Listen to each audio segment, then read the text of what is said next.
recognised.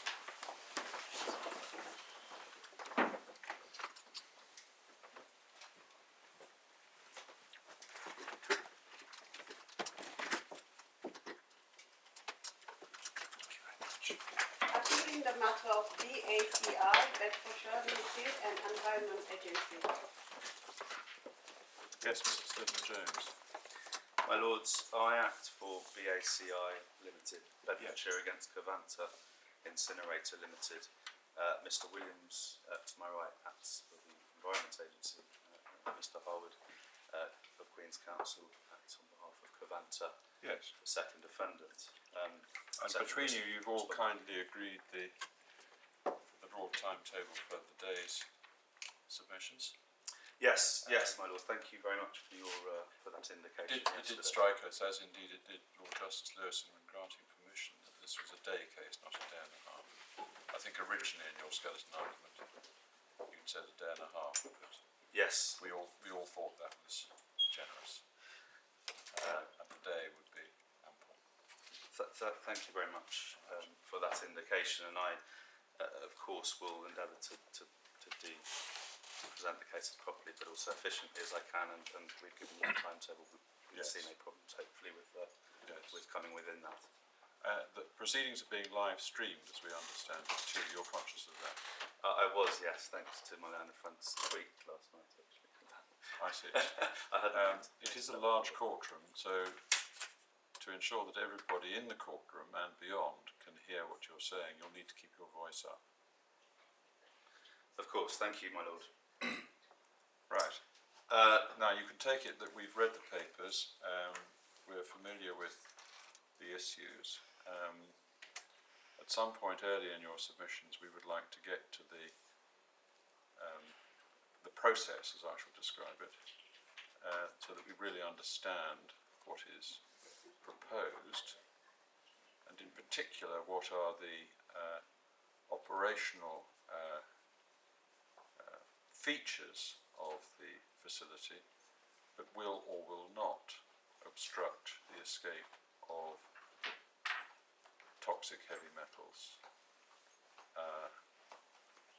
in suspension or solution, but we think the real issue is in solution. Does that encapsulate a suitable inquiry? It does, my Lord, and I was proposing to do something along those lines in any event. Fine, well, we need to understand what the basic process involves. Yes. And how the permit itself will or will not operate. Yes, my Lord. All right. Well, with that short introduction, then please get underway. Thank you, my Lord. As your Lordships will have seen, this challenge was brought on a single ground in the court below, and that was that the Environment Agency has issued a permit for the operation of this facility at Rookery Pit in Stewartby, Bedfordshire, whose emissions management system, we say, in relation to fugitive emissions from incinerator bottom ash is premised on a mistake of fact and or erroneous science. The claim was dismissed in the court below, and the appellant now challenges that judgment on 4 grounds. Yeah. The first ground that the judge erred in her construction of the permit, and in particular the problem of the paragraph 2.4.5, which your Lordships will have picked up from the supporting information, and the extent to which that was adopted or incorporated within the permit. The second ground was that the judge misdirected herself as to the correct legal approach to mistake of fact in this case by importing effectively the retrospective explanation that's been given by the Environment Agency for the mistake and whether it indeed had been incorporated or adopted or not in these proceedings, as opposed to on the contemporaneous documentary evidence. Yes. As to the acknowledged mistake and its materiality, The third ground is that the judge erred by failing to consider that the dust management plan itself was necessitated by an acknowledged and indeed an obvious risk of dust emissions occurring and requiring, therefore, an operating technique, the silt interceptors, to deal with the heavy metal discharge. The fourth ground is that the judge was wrong to rely on the concept in this case of margin of appreciation, as found in the cases of Mott and Levy and so on, which the appellant submits had no application to the incident case. Yes. Now, my lords, just as thank you for your lordship's indication as to what you'd like to hear. I propose to deal with matters in the following order, Yes. and as I say, doing so as efficiently or expeditiously as I can. Yes. Firstly, to deal a bit about the context of the site, what it does, what its importance is, and so on. Yeah. Secondly, to come to the legal framework here, because that's very important as the backdrop before then dealing with the detail of the permit documents, because it's the underlying legal requirement that needs to be met. Yeah. And that legal framework is mercifully not too complicated, at least in its volume. No, and the legal framework itself is largely uncontentious. Yes, that's correct. And we're familiar with it. Albeit that there may be some issue around the application of the directive and prevention. Oh yes, but the content of the legal framework is clear, and the jurisprudence is clear. Yes.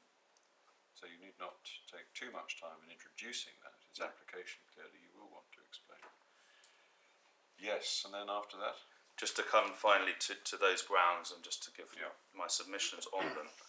Can you just clear up one thing before we get started properly? The site as it is today comprises what? It's not very clear actually from any of the papers that we've looked at. What does the site look like today? What is on the site? My learned friend may have the most up-to-date picture on that. I mean, is there a facility on the site at the present or not? Is that so?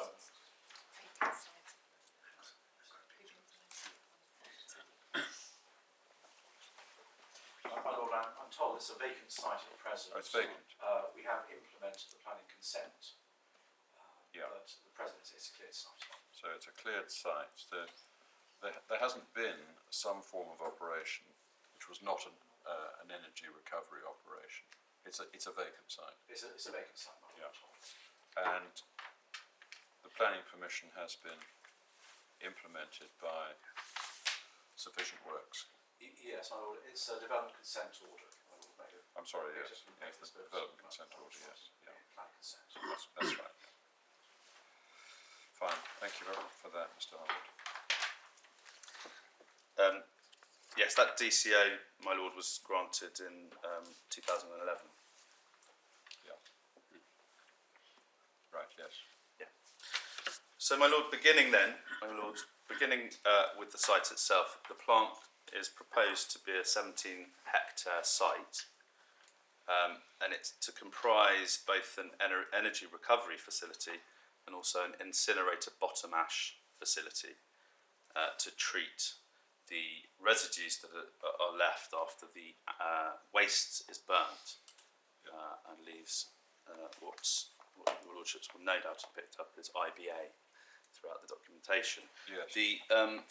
The site plan, again, yes, as your lordships have probably seen, but there's a site plan at page 315 of the supplementary bundle. Yeah. Yes, is that the best plan you've got, actually? Well, there's another one that's useful, I think, which is the schematic diagram, as it were, of the two drainage systems, and that's at page 22 of the supplementary bundle. Yeah. So those two plans are most useful, I think. And my learned friends may have others that they want to draw attention to, but those were the main ones. So the page 315, we can see it's rather it's rather difficult to read it in places. You want us to look at 315, do you? Well, it's probably worth turning it up Right. just to orient ourselves. Yeah. Now, your lordships will see the green line is the plant boundary.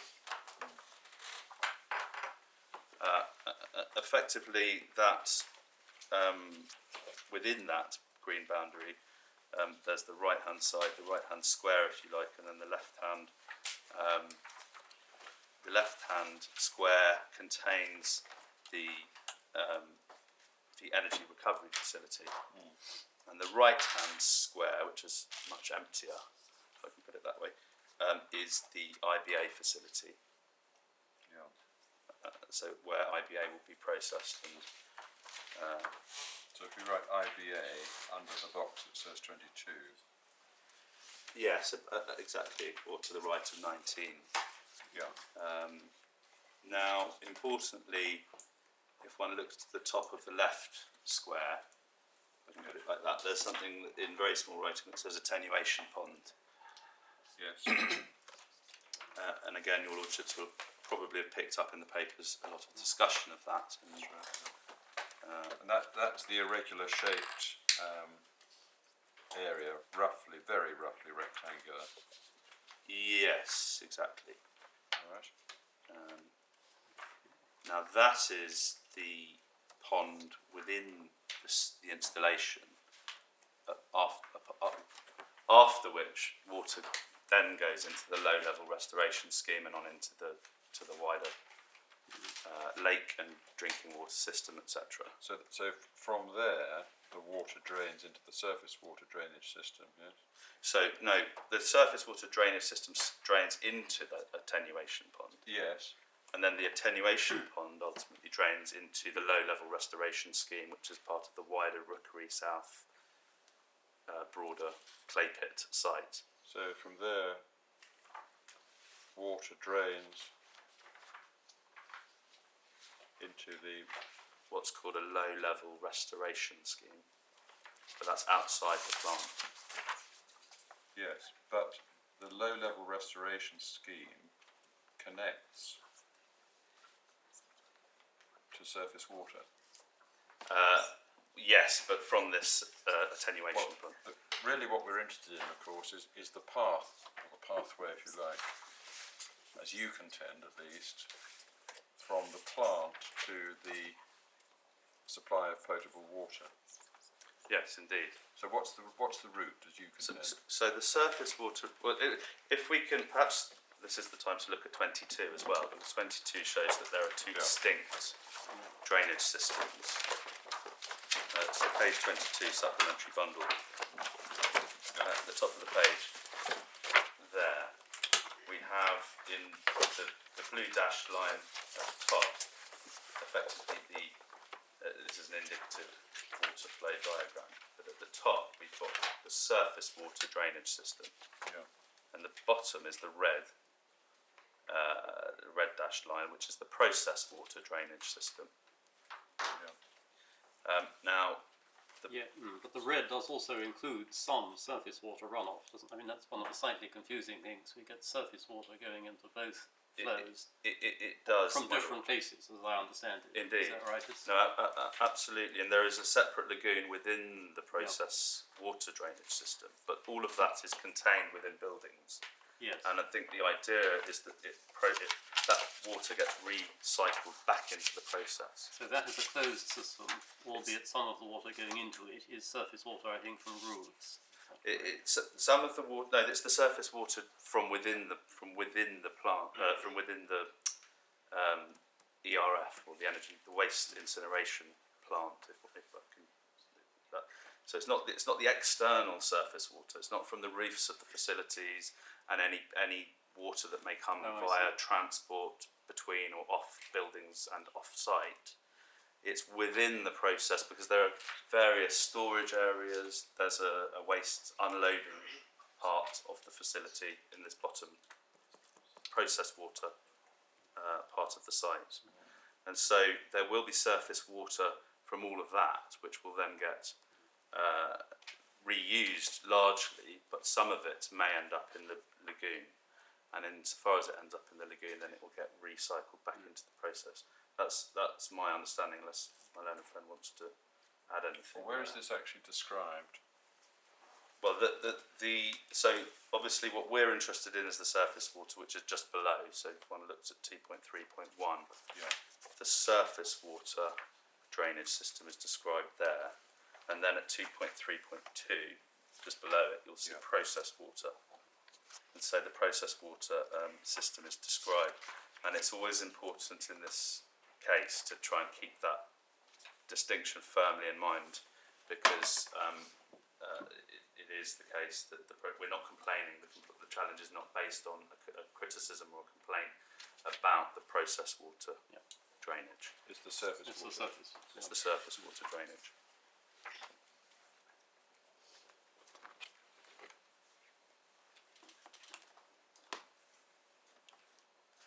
All right. So my lords, those are the two most useful plans. Can I just ask, Yes, in the plan on 315, yes.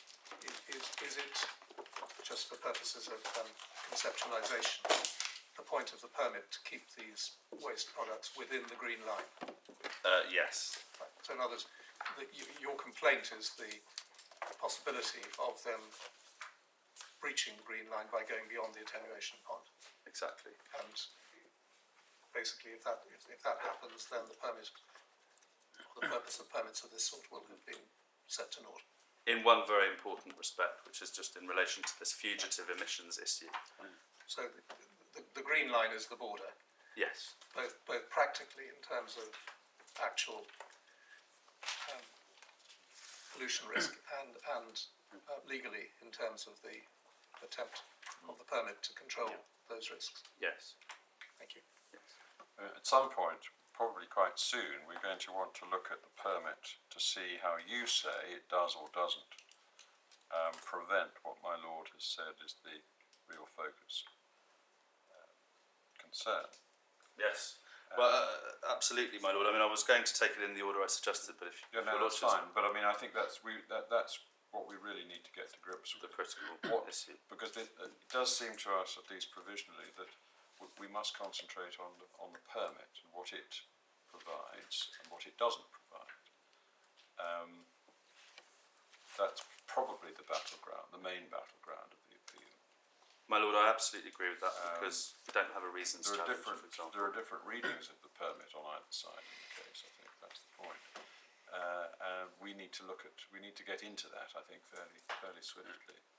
But don't let us take you out of your course. It's just to indicate what we're quite interested to get hold of quite soon. Yeah. So- Can I just add this? This may, if I'm getting completely the wrong end of the stick, please tell me. But as I understand it, the basic thrust of your case is that the oil/silt interceptors, which are upstream of the attenuation pond, are not effective to stop the passage of heavy metal salts in the solution. That's correct. And it is that risk which you say is not properly addressed Precisely. in the documentation, Precisely. as a result of the garbled and mistaken paragraph 2.4.5 Yes. in the supporting document. Yes. So that's, as I understand it, is where you're going to. Absolutely. Thank you. Absolutely. And I'm certainly happy to go sooner rather than later to the permit. Well, the next stage was to go to the legal framework. In a sense, I think you can. We're not preventing you doing it, but you can take it that we understand what the legal framework provides because it's very clearly set out. Absolutely, my lord. But just before I do, just to emphasise, this is the volume here that's being dealt with. Before I Yes, move yes. to So the volume. so we have 150,000 tonnes of IBA being produced. That's the estimate, and we get that from the dust management plan itself. So it is important to emphasise the sheer volume, of dust, effectively, that's going to be on the site in the course of operations.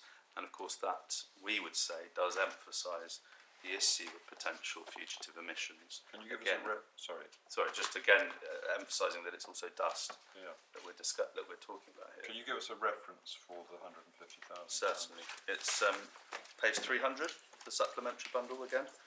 So just a few pages back from, in fact, that plan was also in the dust management plan. It's at 3.1 on page 300.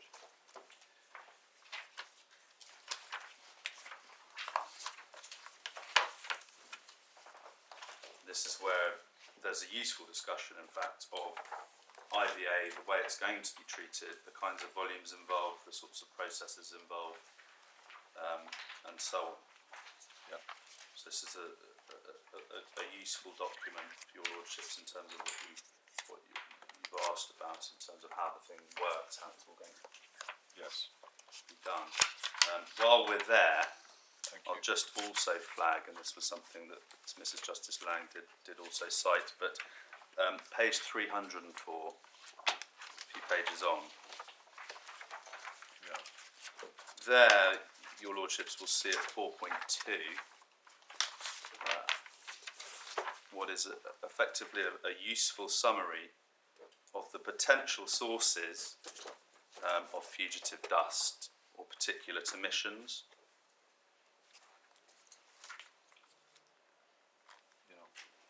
And that gives an indication of what kinds of risks we're talking about, what the worry is, effectively. IBAA is The aggregate that is produced so once. the second day is for aggregate. Yes, exactly. That's what emerges, or what is produced after the processing, or the processing of but the but IBA, that's- as opposed to the processing of the waste. Yeah.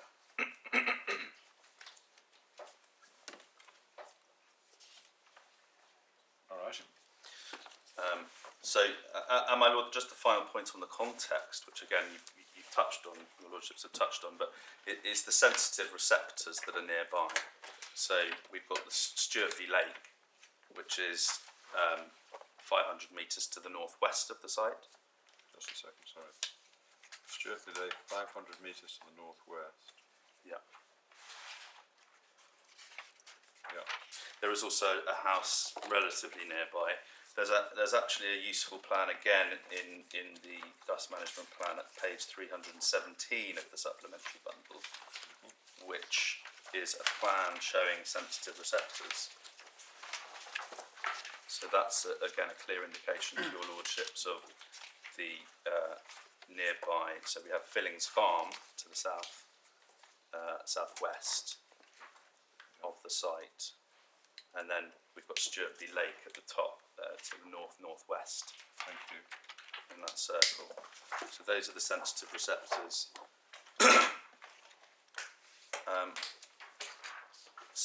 And that does then bring me to the fact that this is the legal framework, and that this is a facility which does attract some of the most stringent protections under both European and domestic law. I won't, taking your lordship's indication, I won't trouble your lordships too much with the detail of what you probably have gathered in terms of that framework. However, just in relation to Article 46.5, which is the key provision we are dealing with here. Article 46.5. Yes. Yes. Now this is also being transposed through the environmental permitting regulations into English law, domestic law.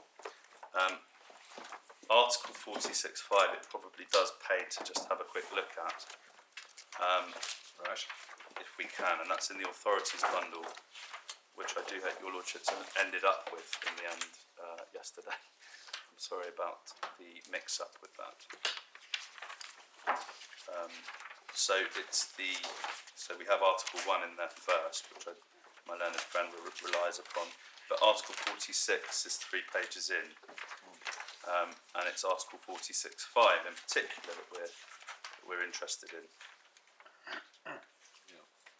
And the point that the appellant emphasises here is that provision is not a qualified provision.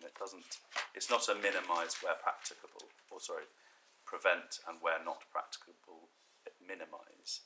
This is a prevent the unauthorised and accidental release of any, and I'm sure your lordships will have picked that up. But because my learned friend has raised Article 1, which does say rather prevent or where not practicable, minimise, I did just want to hand up to your lordships a couple of other provisions in the directive which indicate, we say, that where the directive wants to establish an absolute prohibition as opposed to a qualified prohibition, it does so expressly and clearly. Right. But these are the provisions that you sent through earlier this morning. Yes, my lord. I've just handed up hard copies in case. Thank you so much. And we already have Article 46.3. You do. in the- Yes. It says shall be limited as far as practicable. So I think Yes, that's an example of the Indeed. directive being explicit where it's not imposing an absolute requirement. Exactly, and actually on the page where Article 46 starts, you also have a similar reference in Article 44C. But I just thought it would be useful to give your lordships. So the articles you want us to look at are Article 44C and 44C, Article 46(3), which your lordship has just pointed to, and then we have Article 53, and in particular 1 and 2. just a second, sorry. That's in relation to residues, and one sees at Article 53(1), residues shall be minimised in their amount and harmfulness. Yeah. And then we have in the second provision a similar provision to 46(5), where we have a more absolute requirement that shall take place in such a way as to prevent dispersal of these residues into the environment. Sorry, where were you then? Sorry, Article 53(2). Yes, sorry. Prevent, yeah. So the submission is the language is carefully selected according to the particular provision. Yes, my lord. And then in terms of 59,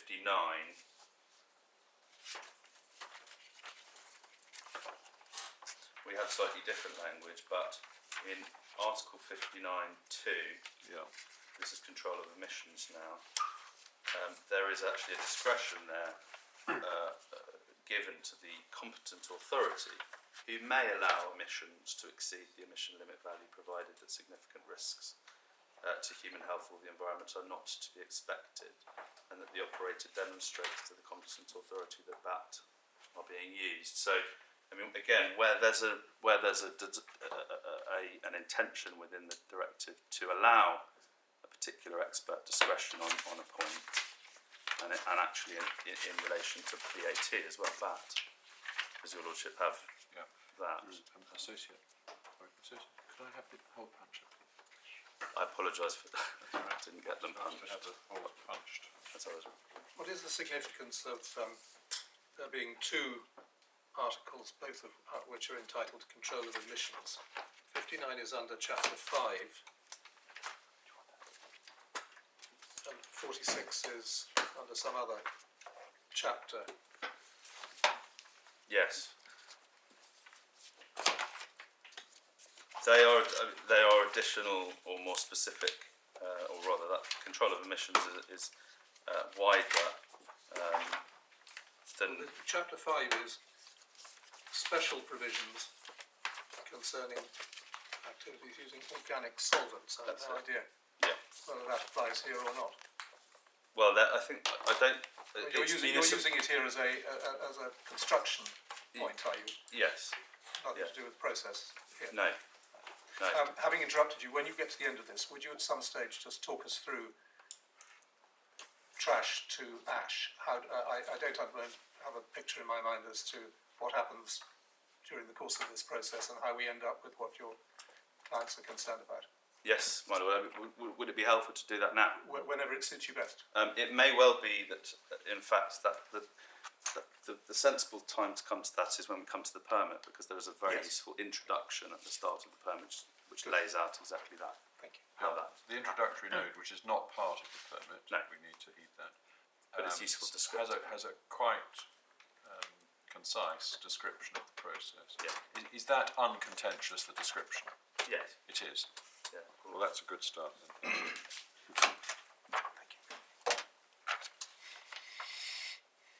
So, my lords, that's the.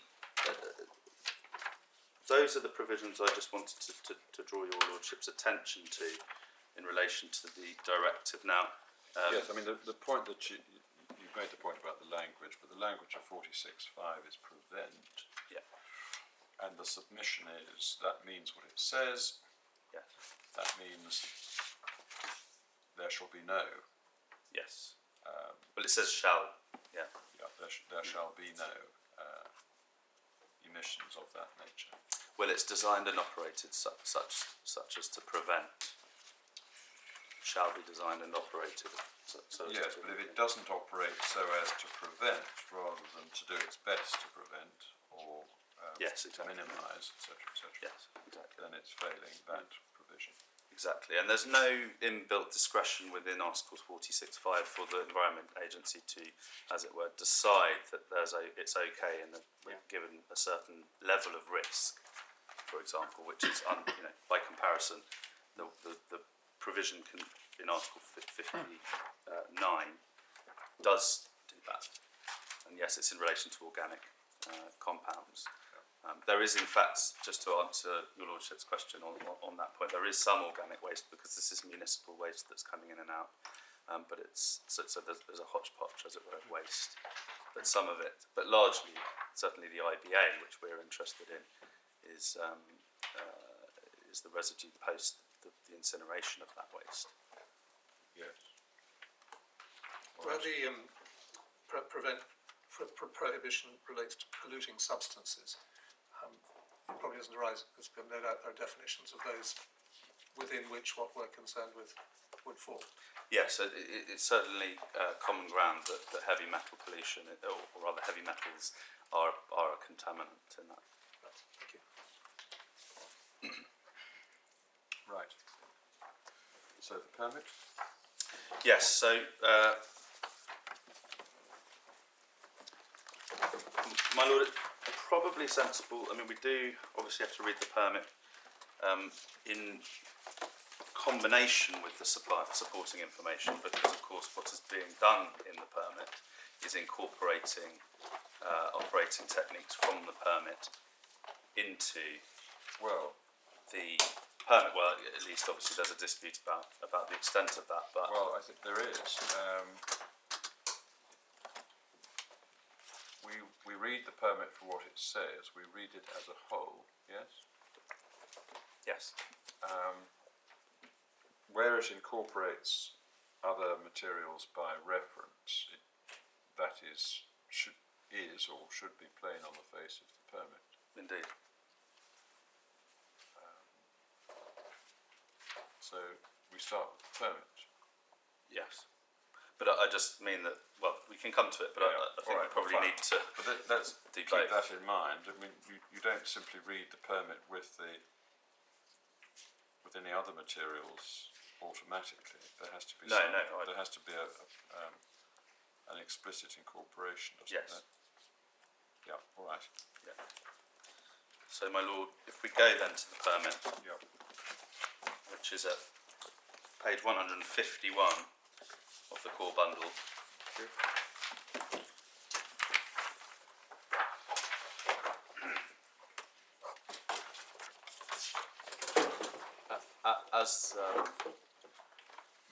As my lord has just said, if we turn the page to 152, Yeah. we have here probably the most concise and simplest explanation of the waste to, or trash to ash, I think is the way your lordship put it. It's laid out on that page. I mean, particularly from paragraph 4, so the installation will receive waste in refuse collection vehicles. From there onwards, I don't This is know. all non-hazardous waste. Yes. Yeah.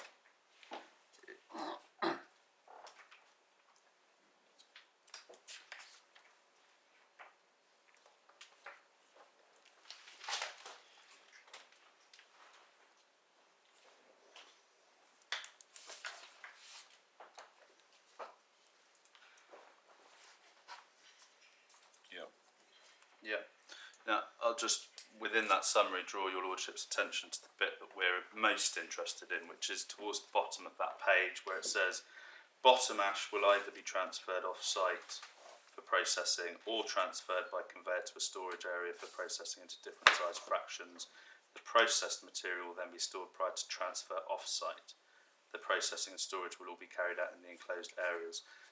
And then below that, we're not primarily interested in APC residues, but beyond that, no discharges to sewer, and only uncontaminated site surface water will be discharged via an interceptor and then onto into the on-site attenuation pond. So that's then the bit that you the bit we're most interested in, and then the attenuation pond subsequently discharges into the LLRS for the whole. which you explained earlier on. Yes, exactly. But what I was getting at earlier on was this, that once it's into that low-level restoration scheme for the Rookery South development side,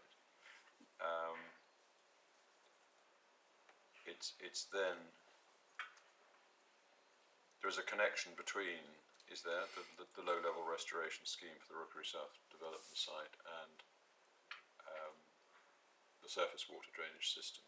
Yes, well, it feeds ultimately, once it's gone through these interceptors into the attenuation pond, it goes into the LLRS, and from the LLRS it then goes on into Stuartby Lake and beyond. Yeah. So what is the possible connection between the ash that is produced and is being processed and held on site, or and the water system? What is the physical means of connection? It's the effectively it's fugitive emissions. So it would be any dust that escapes at any point from the process, either because you've got lorries transporting things on and off site, for example. Yes. They're meant to be sealed with tarpaulins.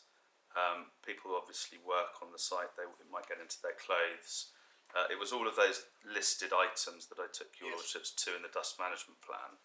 Any of those possible emissions may then be rained down from the roofs, from the hard standing, from the roads, into ultimately, through these interceptors, into the attenuation pond.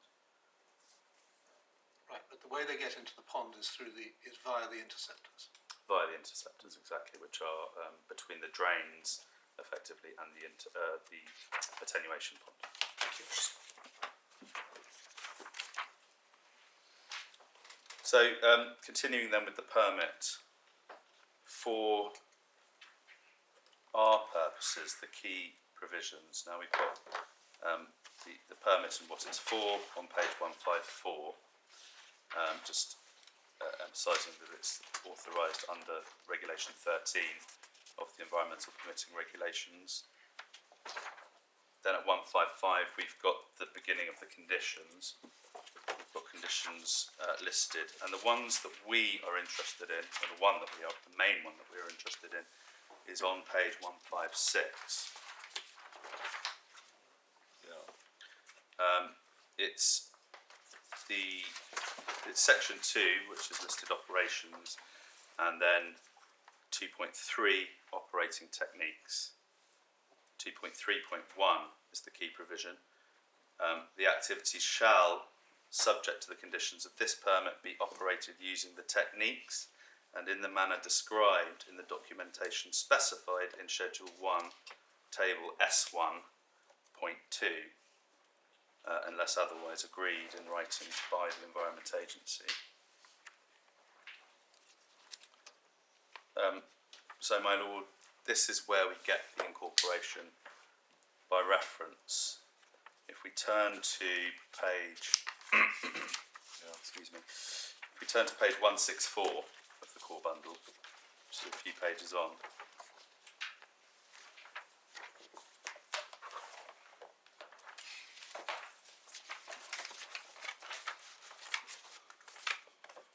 Yes.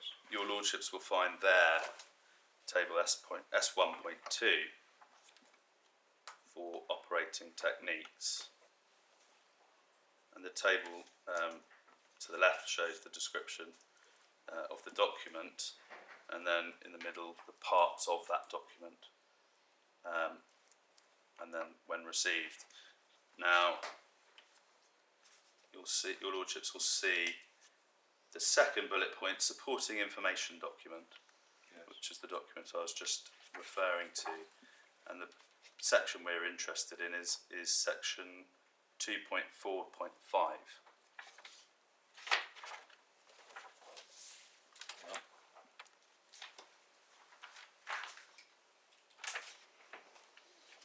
Now, turning back to 2.3.1, the activities shall be operated using the techniques and in the manner described in the documentation specified. So we have the supporting information document and paragraph 2.4.5. Now, if we go to that, that's in the supplementary bundle. It's the first document. Again, I hope your Lordship's got a more legible version, because it was a bizarrely printed version, I don't think. I don't understand how that happened, so I apologise for that.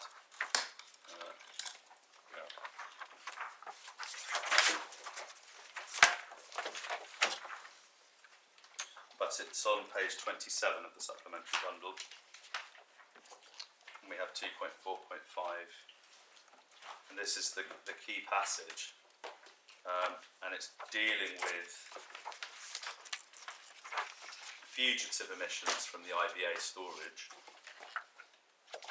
Sorry, page reference again, please. Sorry, page 27 of the supplementary bundle.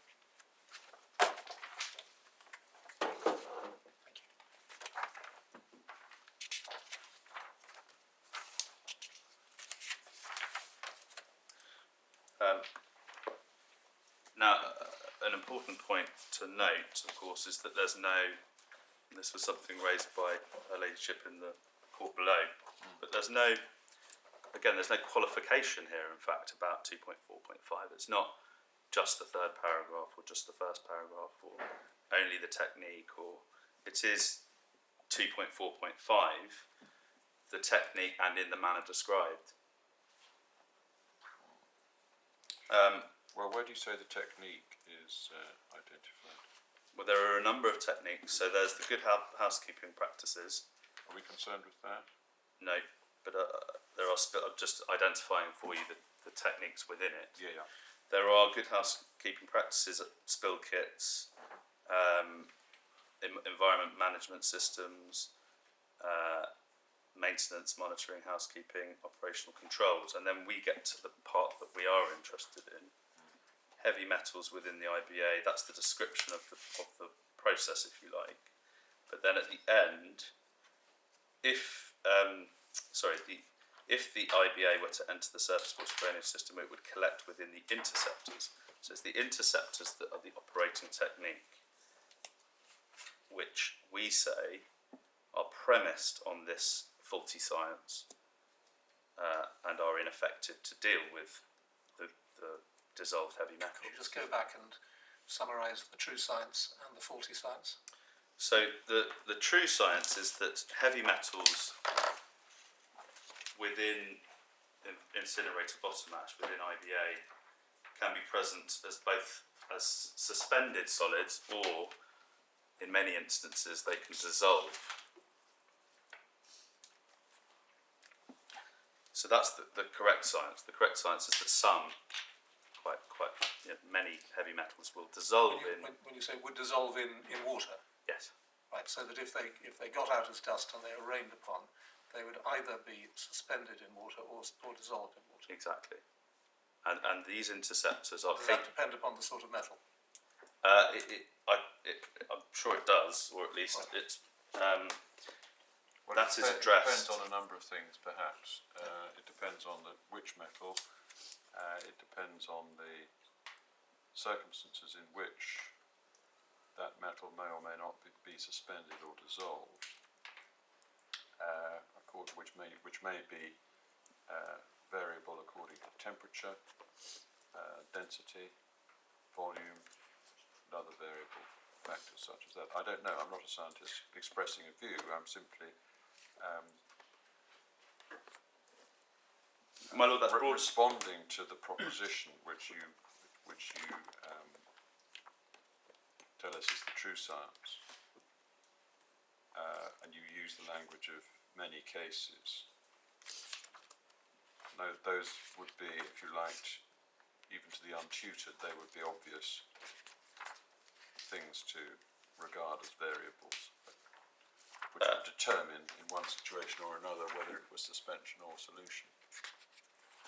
Yes, my lord, that's right. I mean, obviously, ultimately, would depend on which kinds of metals end up in the incinerator bottom ash, and that will depend in any given instance. But it is common ground, is it, that there are situations in which heavy metals will dissolve in water rather than remain in suspension. That's common ground in the proceedings, I think. Yes, my lord. Yes.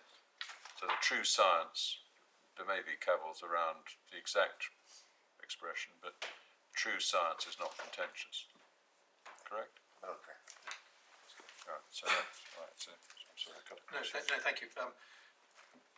So you have the metals either suspended or dissolved, and can you continue the true science where they go from there? Yes, my lord. Probably the best place to find an explanation. By all means, but just in a sentence. I mean, I just want to follow the process through. So sorry, what was the? Yes. Where does it go? Where does the heavy metal? Where does it go? In solution or suspension. Where does it then go? So that is at that point that they then will pass through these interceptors. Right. And the point is that the interceptors are only going to pick up the suspended solids. Right. So they're like filters. Yes.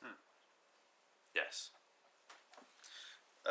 My lord, just a clear explanation of the science, if your lordship wants one, is at paragraph 5 of Professor Ramsden's first witness statement, and you'll find that at page 288 of the supplementary bundle, where there's an account of exactly this problem. Let's just turn that up. Is that uncontentious too? It hasn't been challenged. It is. I see Mr. Williams indicates it is. Yes, I would say that the point which Professor Ramsden goes on about colloids as ultrafine particles, that's not been part of the case. That wasn't employed. The concern which has been expressed in the case throughout has been about dissolved metals, so in solution rather than ultra-fine particles not being picked up by the interceptors. It's solely a in solution issue. Right. Yeah, it certainly is. Yeah. So, all right. Well, subject to that caveat, this is, as we then understand it, uncontentious. Yes. But my learned friend's right, and that's in relation to insoluble heavy metals. So we're discussing the dissolved heavy metals. Yeah. I mean, there are heavy metals that are soluble, and there are those that aren't. Indeed.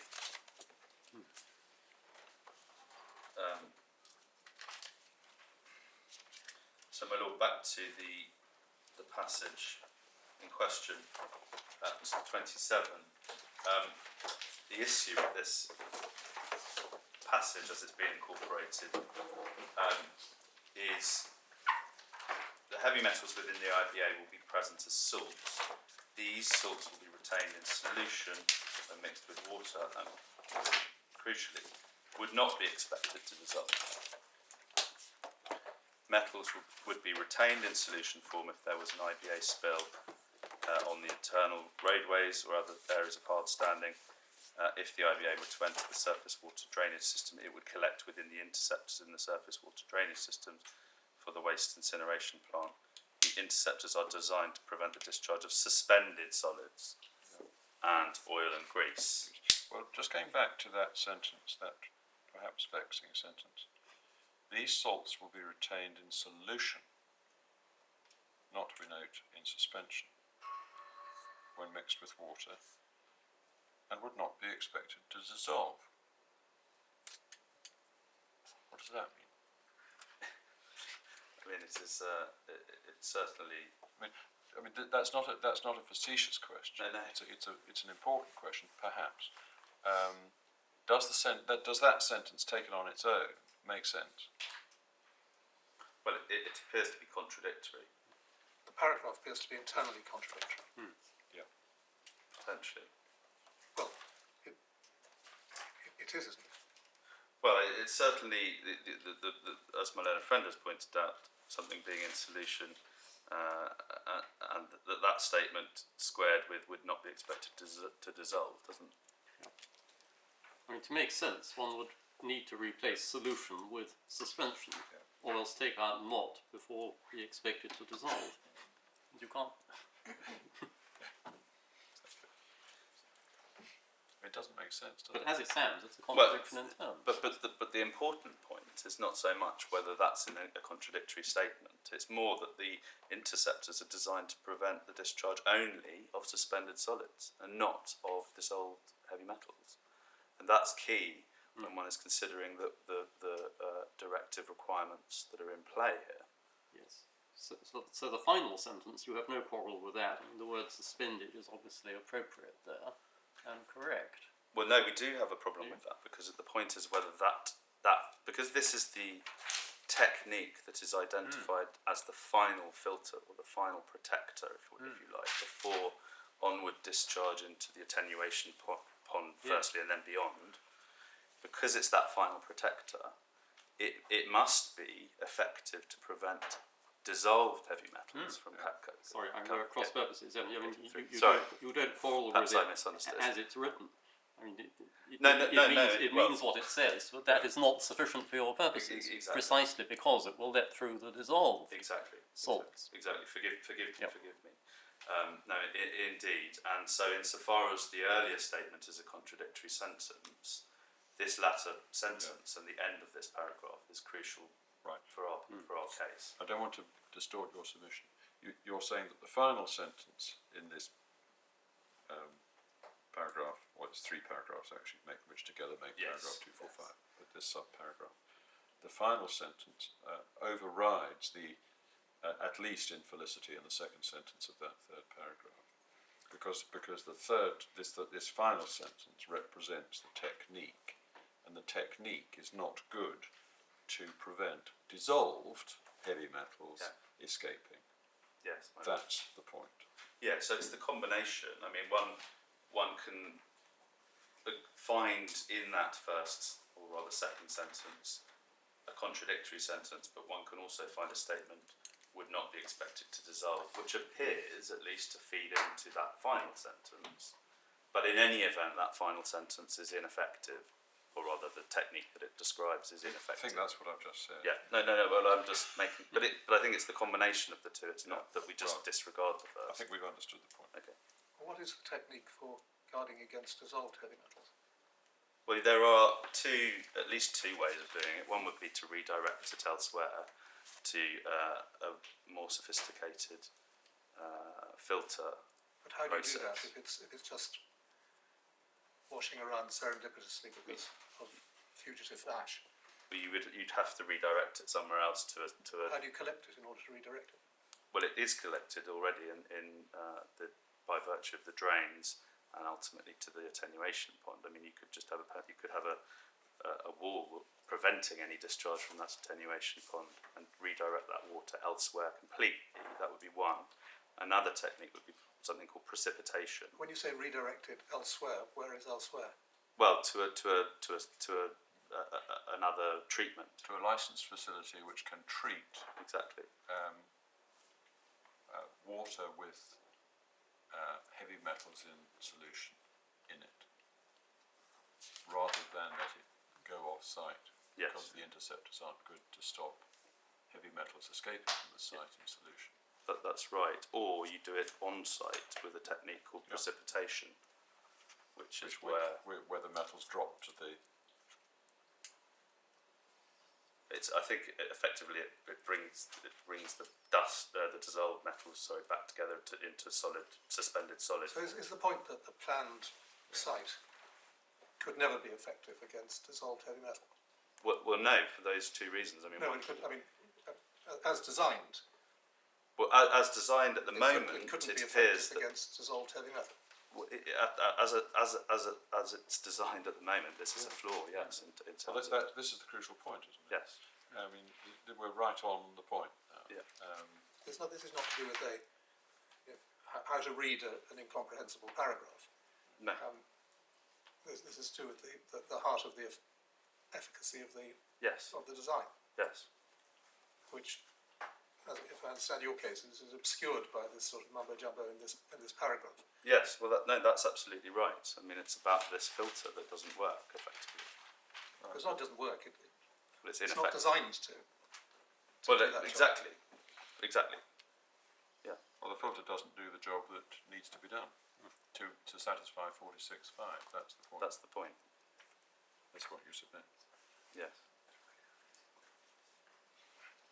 And the point as well for the court is not that the court should insert itself to say this plant should be redesigned in relation, using a precipitation system, or it should be redirected to an off-site licensed facility. Of course, that would be absolutely a matter for the Environment Agency itself to decide. The question is whether this error and this flaw was adopted into the permit, and now that it's and wasn't addressed effectively by the Environment Agency, notwithstanding that it was raised in the consultation by Professor Ramsden and others. Yeah. Well then, we need to go back to the permit, and you need to show us any provision that might be argued to do the job that is necessary, and give us your answer to the suggestion that it would. Well, my lord, that's problematic in the sense that nowhere we submit, nowhere has it been identified that there's an alternative protection that is capable of dealing with this problem of dissolved heavy metals. What is said, and this goes to the heart of the points about the directive provisions, what is said is that by means of the dust management plan in particular, but other operating techniques, everything will be cleaned up. There'll be a penstock valve that will shut off in the case of any accident or spillage on the hard standing. There's various other measures that will minimise, contain the risk, and so on. Tarpaulins, sealed tarpaulins on the back of lorries transporting the waste, the IBA. That is what is said effectively, such that there shall be no pollution, which we do find in the permit. Right, let's go back to the permit together then. Yes, And are we leaving 245 now? we are for the moment. Yes. Right. So just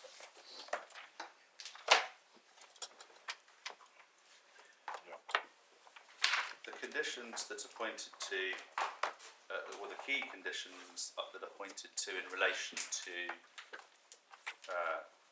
this issue are those in section 3, which is on page 158.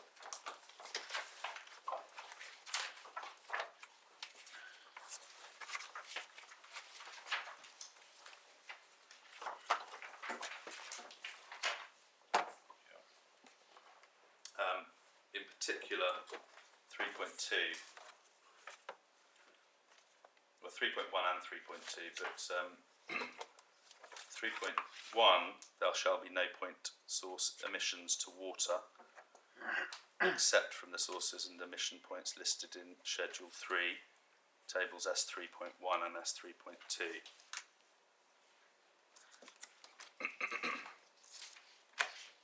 Point source emission.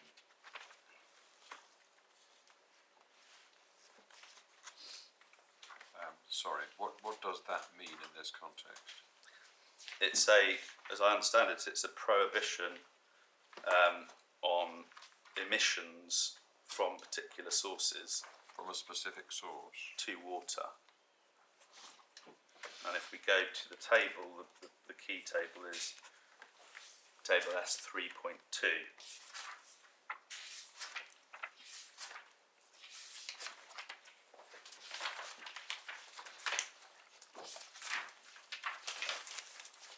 Which is at page 175, the bundle.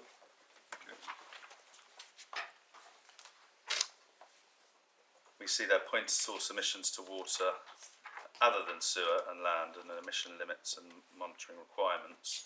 So the emission point is on the left, and that's emission from surface water attenuation pond, as shown on the drawing, which we've looked at.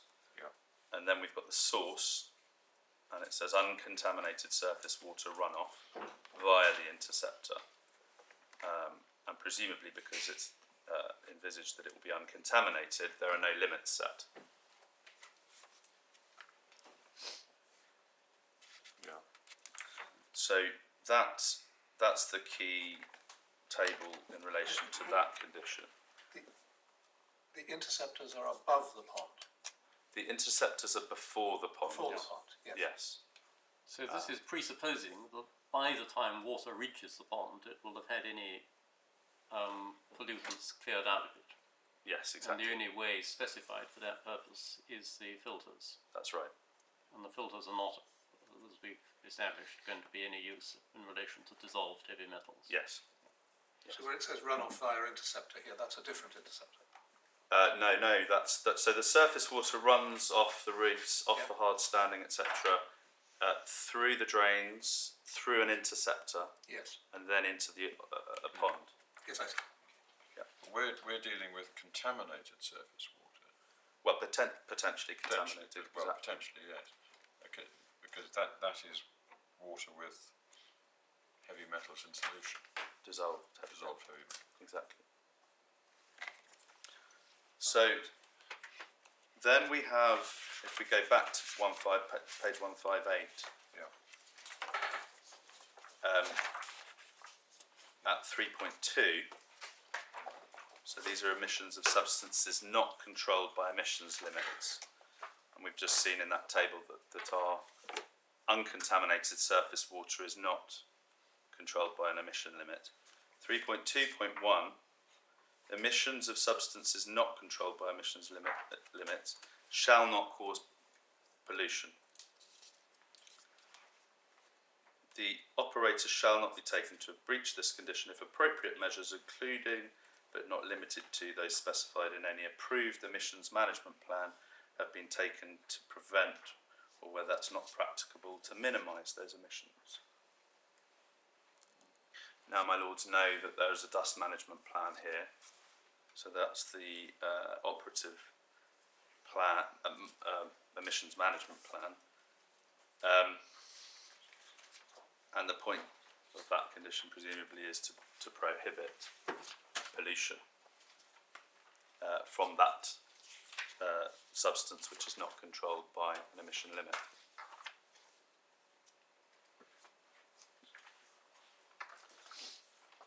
But given that effectively raises the point about the dust management plan, we should then go back to it and just show there is a list which is relied upon by my learned friends there of the various techniques which will be employed through the dust management plan.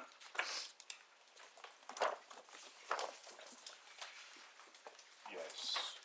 And that is back to pages 304 and 305 of the supplementary bundle.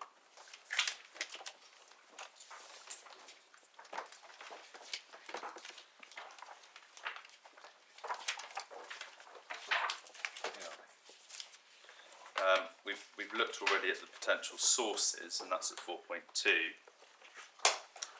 We've got just below that 4.3, the review of best available techniques.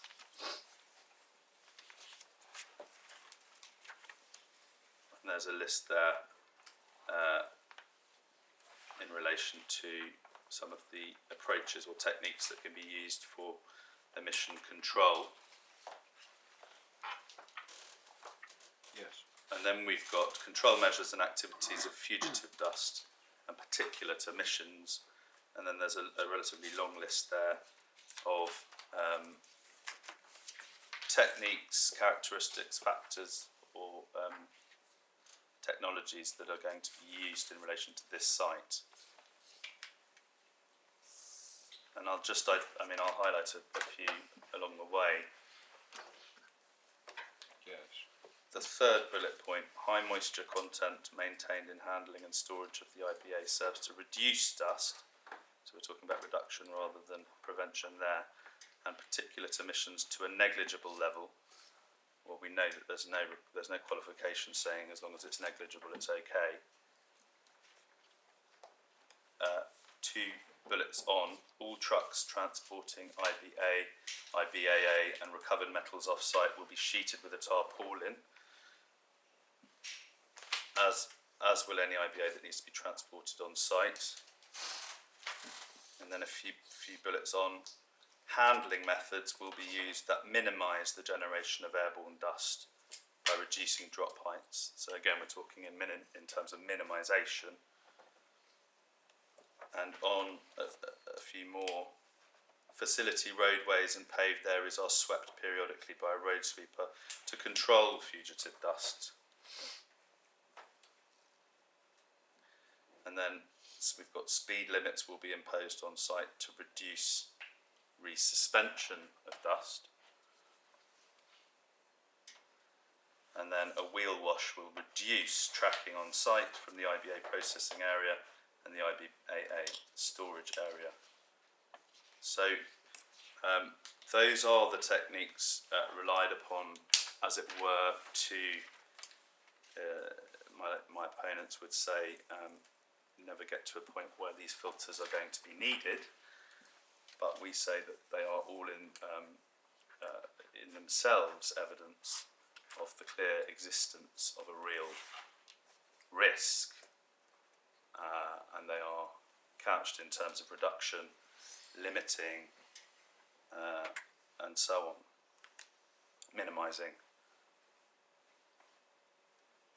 and that isn't sufficient for Article 46.5 in circumstances where the filters are not effective.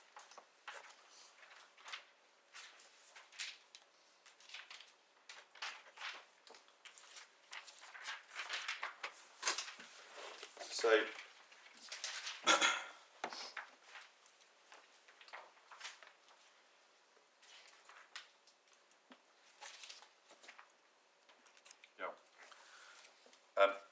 so my lord, then back to the permit.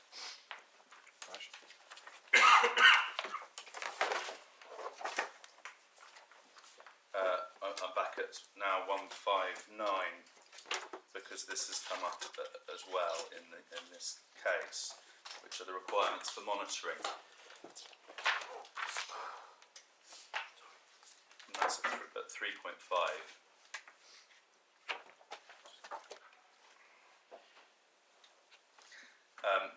Now, as a preliminary on monitoring, I mean, the appellant submits that monitoring, of course, is after the event in any event. So it's obviously important to understand and know whether pollution is occurring, and that's a clearly important part of any permit. But insofar as the compliance of this operation, this facility with Article 46.5, monitoring is actually not sufficient. Again, albeit that it must be important that we understand whether the permit. So not sufficient to prevent. Well, no, because it may be after it's already happened, effectively. But I'll just also take your lordships to the relevant table.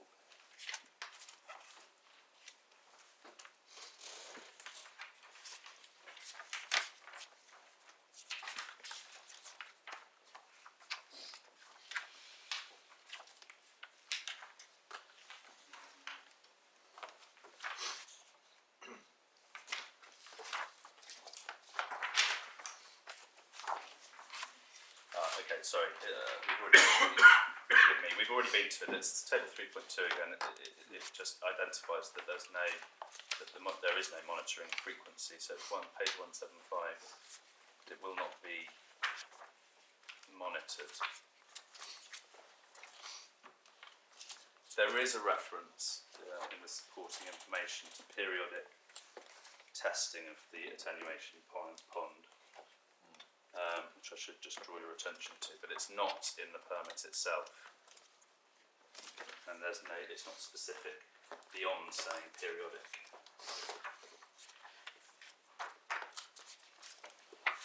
Just find that reference. Is periodic testing synonymous or partly so with monitoring? Sorry. Is it the same thing as monitoring or part of the monitoring process? Periodic.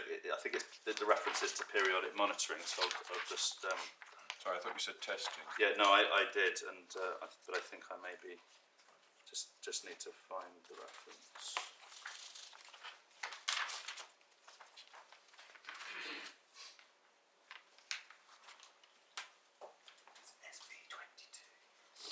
Yeah, it's SB22, and it's where we were before, in fact. Right. It's just below that schematic plan. Thank you.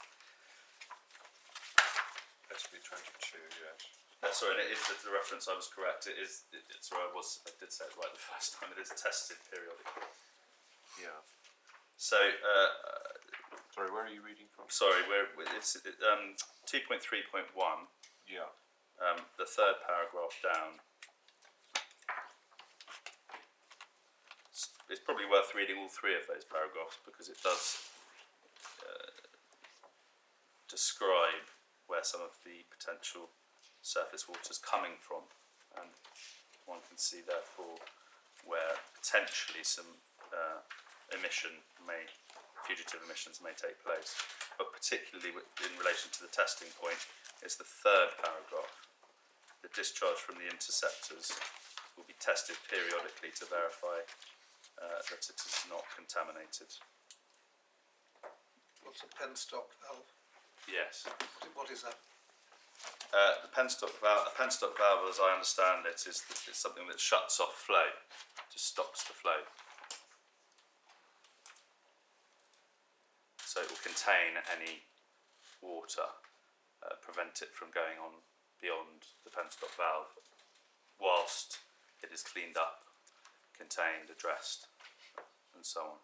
So it's like a sluice gate, is that the idea? Something along those lines, yeah, exactly. I should say,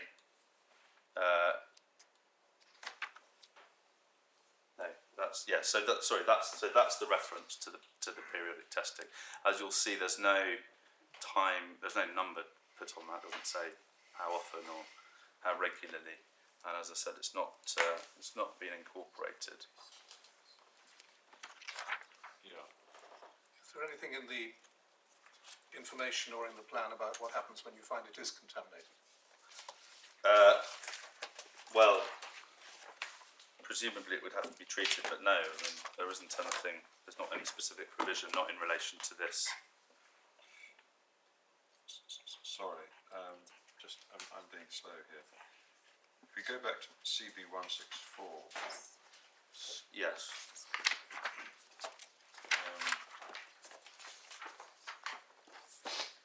Table S12 operating technique, supporting information document, section 2.3. That's the preceding paragraph, which is water use.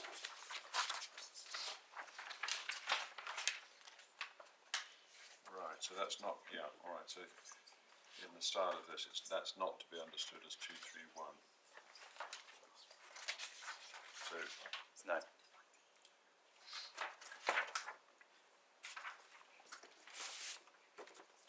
my Lord's question is, well, what happens if you find a problem? I mean, in general terms, there's much in here about what happens when there's an accident or a spillage. The idea is it'll be contained, it'll be cleaned up as quickly as possible, the penstock valve will be switched on. But in terms of specifically whether the attenuation pond is contaminated, there's nothing in relation to what happens next. But as I understand your case, the presence of contaminants in the attenuation tank is a foreseeable systemic problem. It doesn't depend upon there being an accident. There are a number of different possibilities in terms of how fugitive emissions may occur. The one that you particularly have been pointing to, as I understand it, is that it's a natural consequence of the way the system is designed. Well, and the fact that what's being treated is dust, effectively. So, of course, that does carry implications for the ways in which it can be taken from the facility processes, accidentally, of course, on and into the surface water drainage. And again, the best summary of those risks is that table, paragraph 4.2 in the dust management plan, which lists the sources or the potential risks of dust emissions.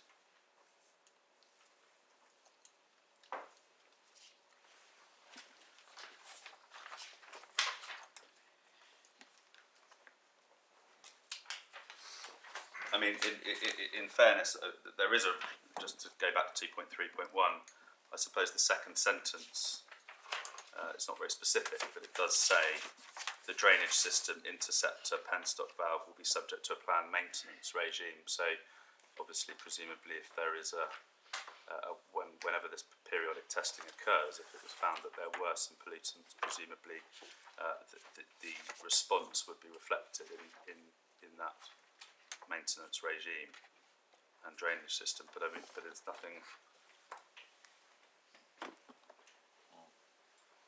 But anyway, the point you're making is that this is not incorporated into the permit. No. And I think, again, to pick up your Lordship's point, what will be said against us, what certainly would be said against us is that the Environment Agency has powers to control the operation of the site through these conditions. There is a clear condition that prevents or prohibits pollution and only allows uncontaminated water to be discharged. But of course, the key question. Which condition are you speaking of? Again, 3.2 in the permit. Yeah. So why is that not effective then? Well, it's just a prohibition, isn't it? It doesn't explain how pollution will be prevented. So for the purpose for the appellant's case, that's insufficient because all it does is of course it prohibits pollution, but one has to understand how that will happen. And again, the flaw that we've identified, that statement is at risk, or rather pollution may be caused. The point is, without assuming that you're right about anything, No, of course. That it's not good enough for somebody to grant a permit for a system which is faulty, let us say, inadequate, and then say, cure the problem by just simply saying there won't be any pollution. Exactly. Yes. Well, let's just see how it would work in practice. Follow it through. Heavy metals get dissolved in water that comes out of the site and finds its way into the supply of public drinking water eventually, beyond Stuartby Lake, into and via Stuartby Lake and beyond.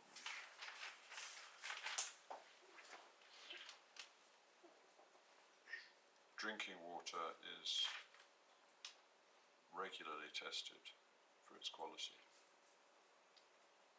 by the supplier of drinking water, Yes. the water company.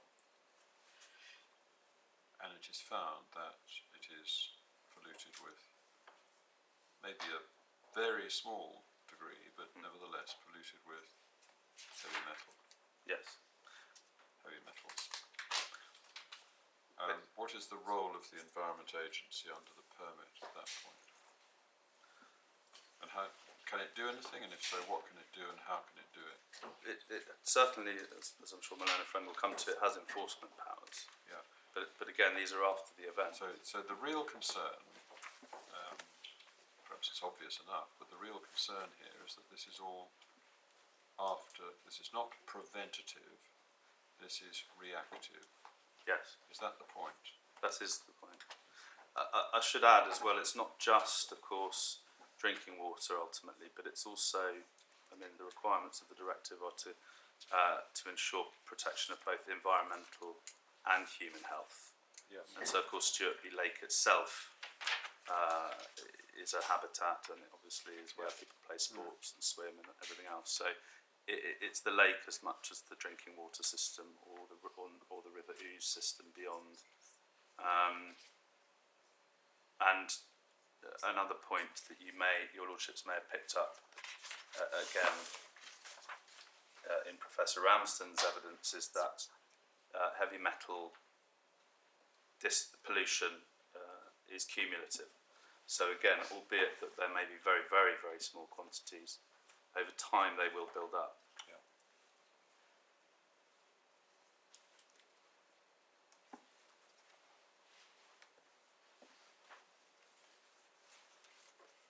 All right. Where do we go next? So, my lords, I think we've covered the permit, at least for our purposes. Now we've addressed the supporting information and the dust management plan. The only document we have yet to look at, and we probably should look at least briefly, is the decision document. So that is at begins at page 67.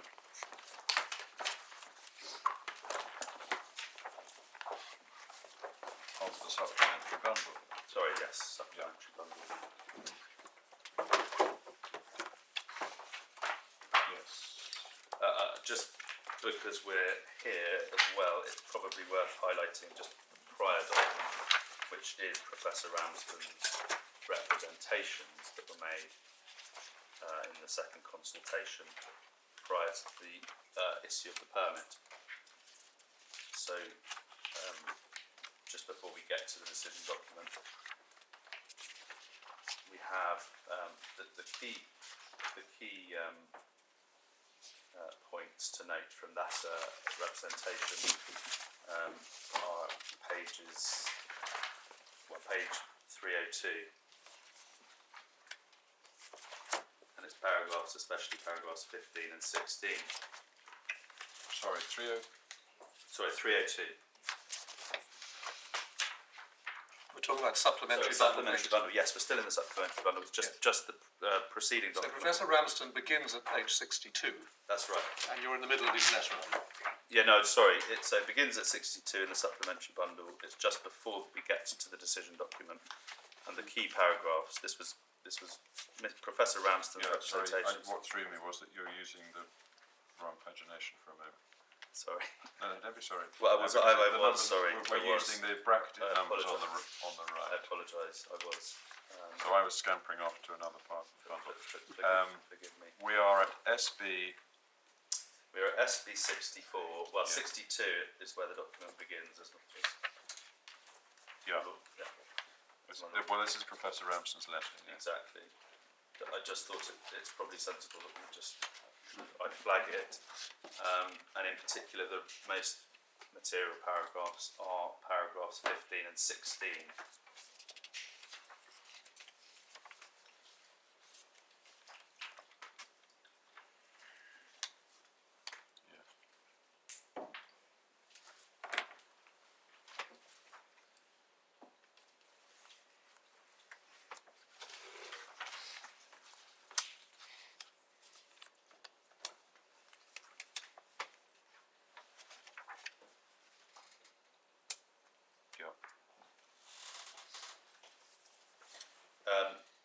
And then if we move forward to where I had said we should go, it's supplementary bundle page 67 is where the decision document begins, and as I'm sure your lordships are all aware, this is the document that provides the reasoning for the grant of the permit, and all of the summary of the consultation responses and the responses to consultation representations and the responses to those representations.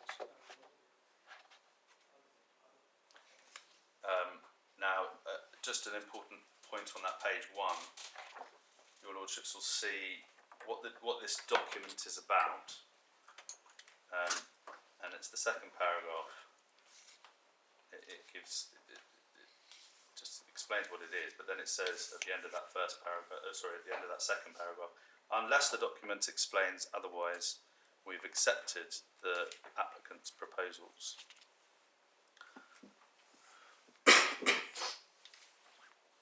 So that is important in our submission because, again, 2.4.5 wasn't partitioned up or divided up with only some of it being adopted or incorporated and not the rest of it. So we say that in the absence of such a partition or division, it must be taken to be incorporated as a whole.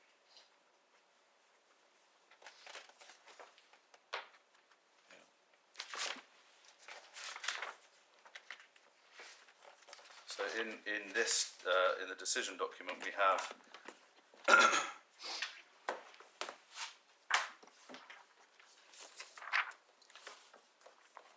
first of all, if we go to page 81 of the supplementary bundle,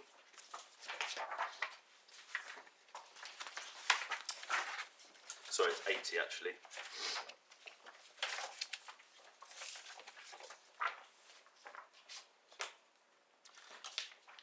And at 4.2.2,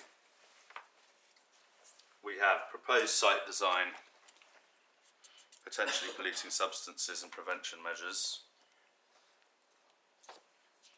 And here we get a summary again of some of the techniques that will be used in preventing and mitigating or minimising pollution.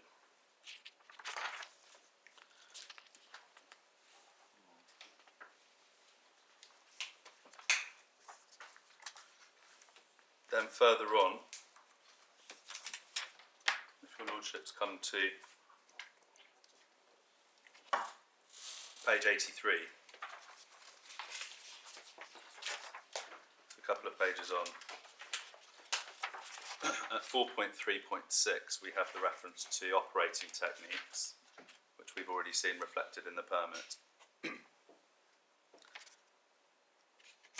And there we've specified that the applicant must operate the installation in accordance with the following documents contained in the application, and then we have the table that we've seen is reproduced ultimately in the permit. And in that table we have the reference to 2.4.5 again.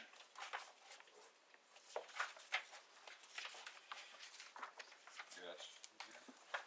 And just over the page we have again a bit of explanation after the table that explains that the details describe the techniques that will be used, and those that are assessed as BAT, and that they form part of the permit through permit condition 2.3.1 and table S1.2 in the permit schedules, as we've seen.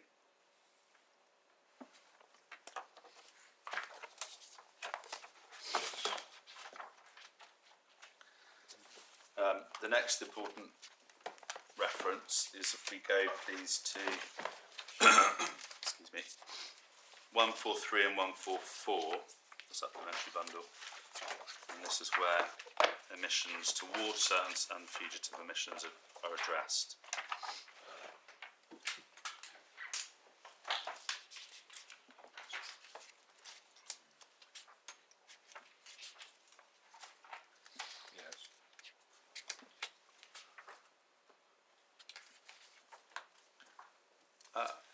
and in answer to my lord's question about penstock valves, there's a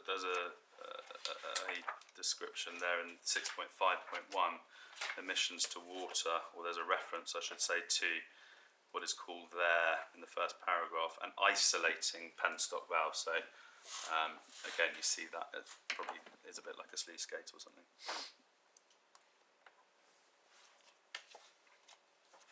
And again, we get the description of the discharge via the interceptor and on into the attenuation pond, and then again the surface water collected from the roofs and so on.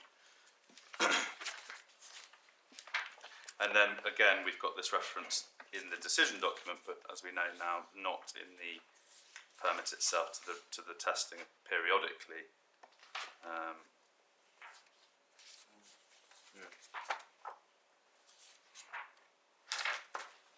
And then we've got the statement based upon the information in the application. So reference to the application and the supporting information there. We are satisfied that appropriate measures will be in place to prevent and or minimise emissions to water. And then we get this statement again, there will be no discharge of contaminated water.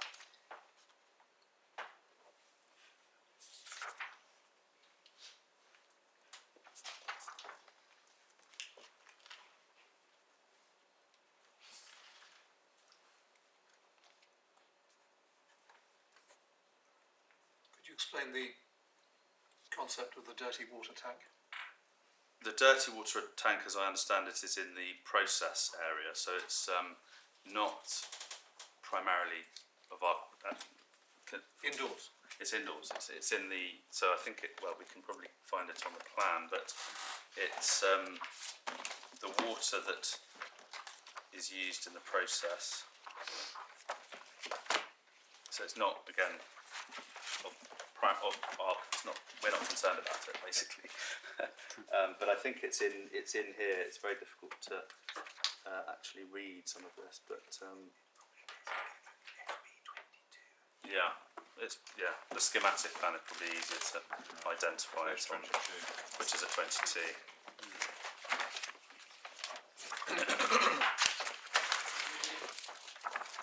Yeah, it's in the process water box. Yeah, there we are. In the middle. You're not concerned with stuff getting out? No, I mean this is within the process water drainage, so it's not.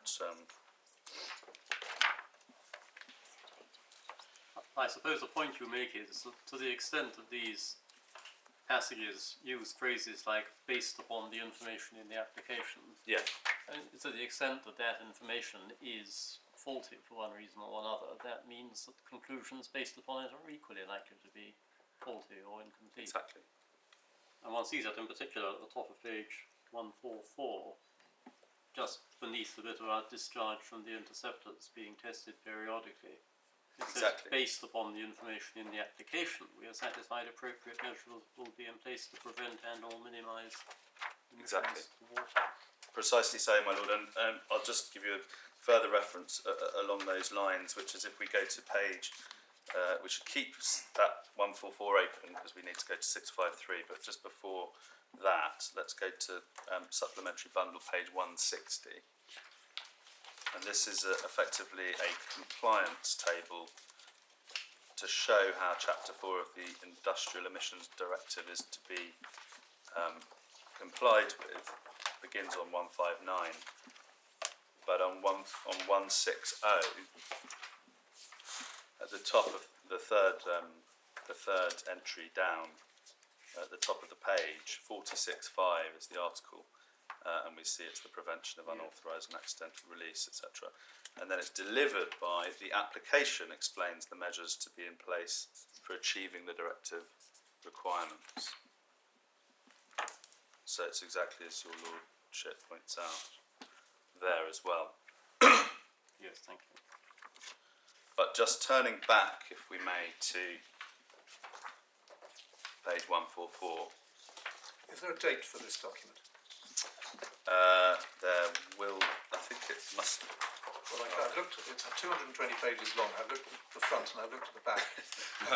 So if it's somewhere in the middle. I thought it was at the front, but perhaps I'm wrong. It was certainly pre the issue of the permit and post the second consultation, but I will. Was it issued at the same time? Oh, sorry, forgive me. It's on the. Well, certainly, it's on our index. The index says 26 January 2018. Yeah, so it was issued. Yeah, issued on the same day as the permit. Right, so Professor Ramsden was writing In November. November prior to it, yeah. And again, is this, do these reasons, are you coming to it, make reference to the sorts of points that are being made in his letter? Yes, they do. Right, you're coming to that? Yes, I will. Yeah. Thank you. So I'm just taking your lordships through the key parts. So just before we get to the consultation responses, we have 6.5.3, which deals with fugitive emissions. So it's just down the page, and there is there the reference to Article 46.5. And again, we've got a series of techniques and technologies that will be used. And of particular relevance is the last bullet point on the page: the risk of dust from IBA storage and treatment will be controlled through a dust management plan. We've obviously looked at that dust management plan, but obviously it's important for your lordships to read that. Well, I'm sure your lordships have read it, but to pay attention to that. Sorry, the reference to the dust management plan? It's the last bullet on page 144 of the supplementary bundle, so just at the bottom of the page. Oh, sorry, I was looking at the last sub-bullet. That's what was. Oh, sorry. No, No, it's my the. fault. Yeah. No, my fault. Yes, I've got it. Thanks. And then again, we have at the bottom, well, after the bullets, the sub-bullets, on page 145, we've got, based upon the information in the application, we are satisfied that appropriate measures will be in place to prevent and or minimise fugitive emissions. So the submission is, this was squarely based on information in the application.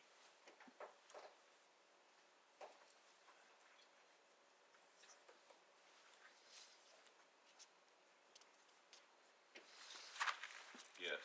Yes. Now, there are thereafter there are a series of references in the consultation response, or the consultation summaries, and then responses to those summaries. I'll give your lordships the reference. I don't think we need to go through all of them, but I will take you obviously to the most important ones. So the first reference, and we should go to this, is page 176 of the supplementary bundle.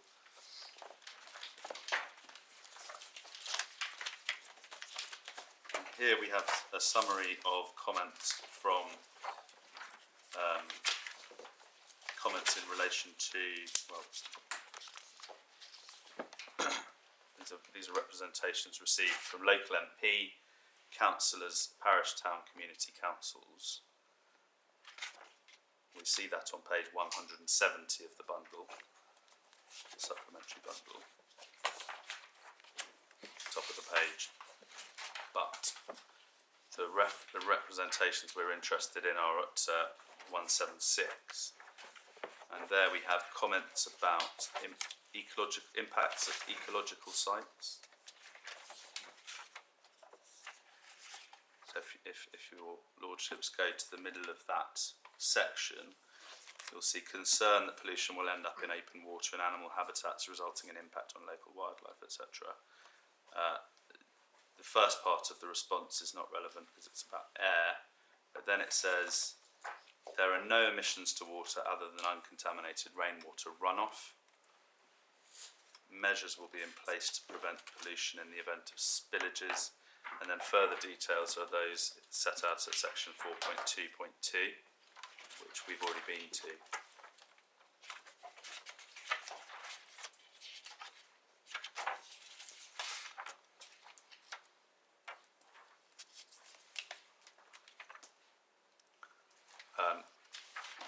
And then further down the page, we've got comments about impact on water courses. And we have there dust, including IBA, could be washed away from roofs and on into the drainage system, thereby contaminating Stuartby Lake and other water bodies.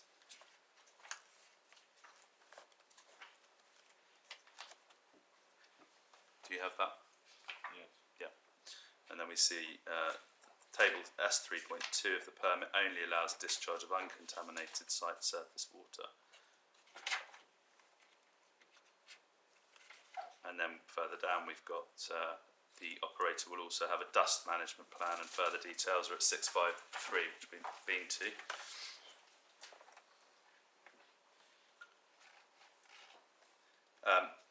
And then again, concern over emissions of wastewater into local waterways, Stuartby Lake could become polluted and affect drinking water.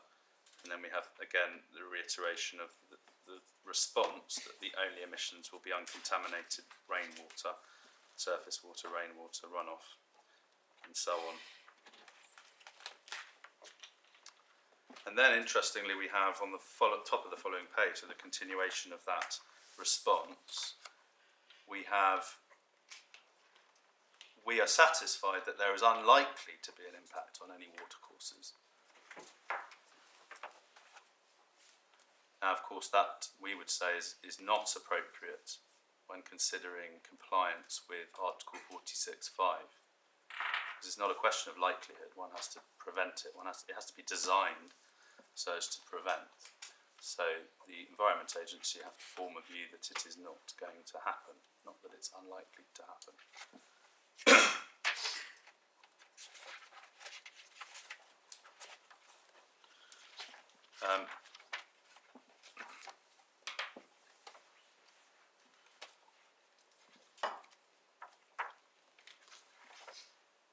My Lords, there are further references which I'll give you the references to, but in the interests of time I won't take you to every single one of them because largely they repeat the responses given there about no uncontaminated water, only uncontaminated water. How are you getting on with time? I should be okay if we can get through this document. I mean, I've got my submissions on my ground shouldn't take very long because we've been through much of the But you're keeping an eye on time. I am keeping an eye on time. Yes. Apologies. But in the interest of time, I'll just give you these references. It's SB 183. Thank you. Supplementary bundle 183. Supplementary bundle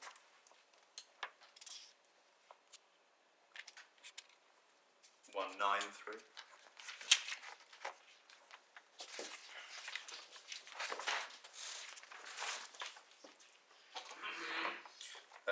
Supplementary bundle 210.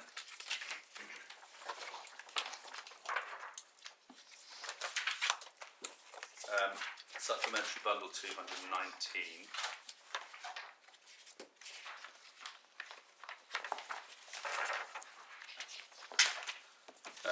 And then one at 233 and 234.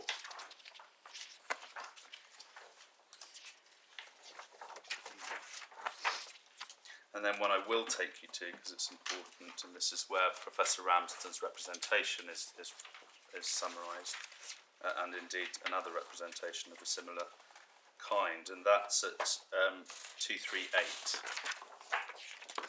If we just pause there. Excuse me. Top of the page.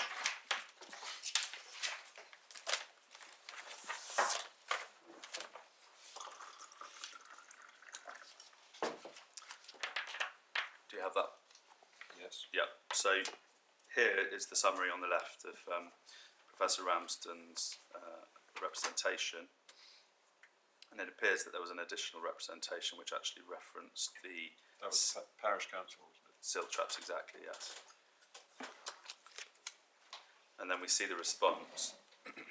The IBA will be stored in an area with a sealed drainage system. There'll be no emissions from the installation of water runoff from the IBA area.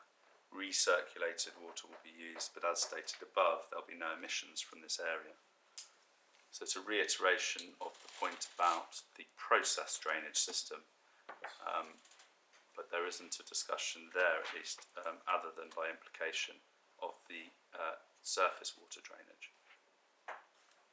The implication being, presumably, that there'll be no emissions from that area. So it hasn't addressed the question at all. Well, indeed.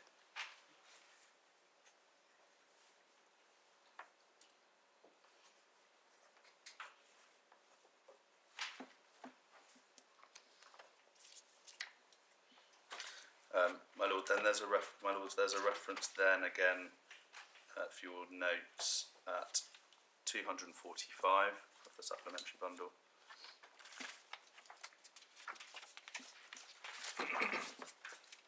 And finally at 275 to 277, let's just pause here briefly, that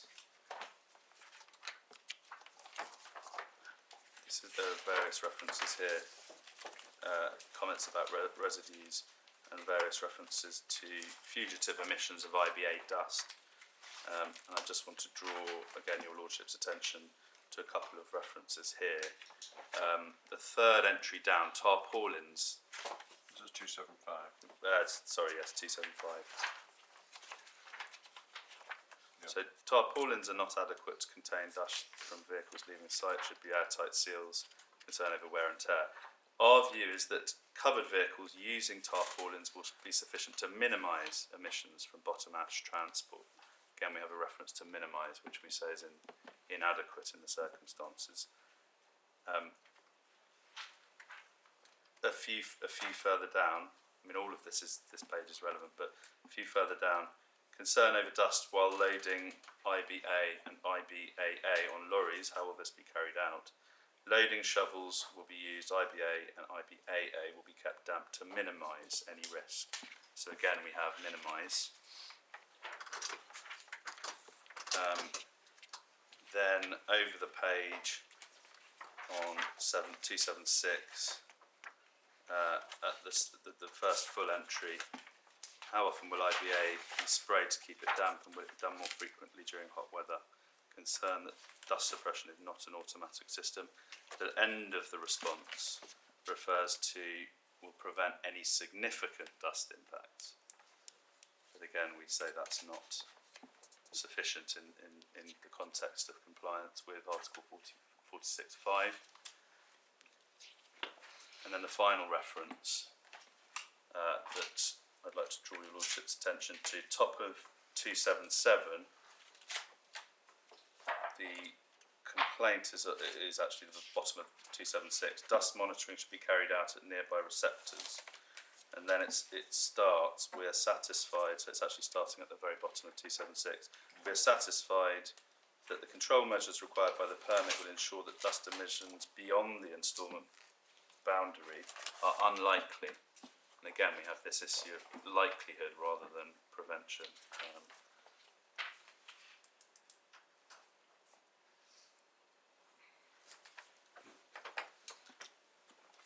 So, my lords, those are the references in the decision document. They are also, most of them, summarised in the judgment of Mrs. Justice Lang, just for ease of reference, paragraphs 26 and 27 of her judgment. Thank you.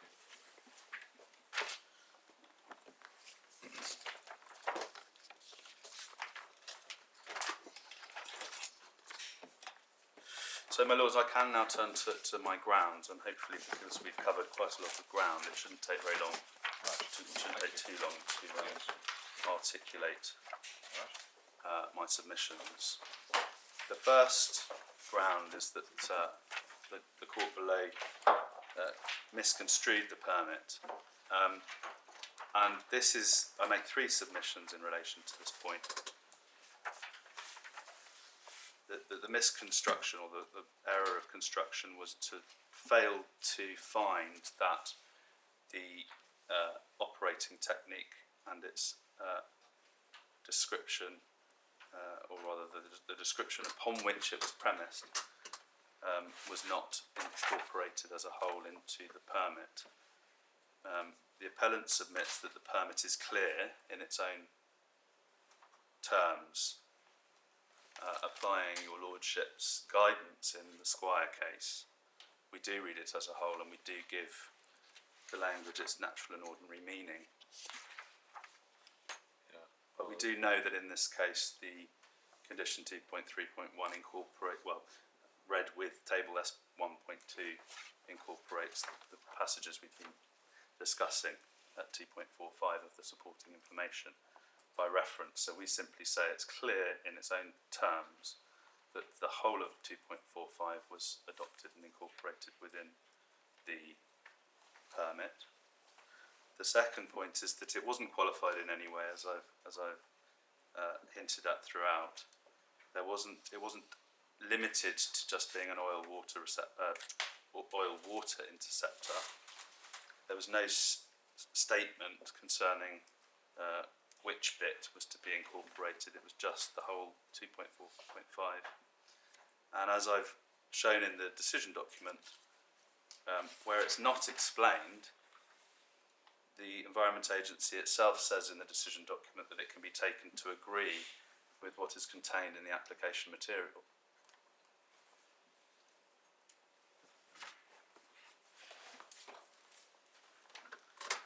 So the third submission is that the operating technique to be intelligible is only so by reference to the explanation in that paragraph, albeit that it's a very infelicitous paragraph. But importantly, as I tried to show your lordships, why is it present other than for the reason that it's said in that final sentence of that paragraph, that it's going to be picking up suspended solids? Suspended solids being the only thing it needs to pick up because heavy metals would not be expected to dissolve.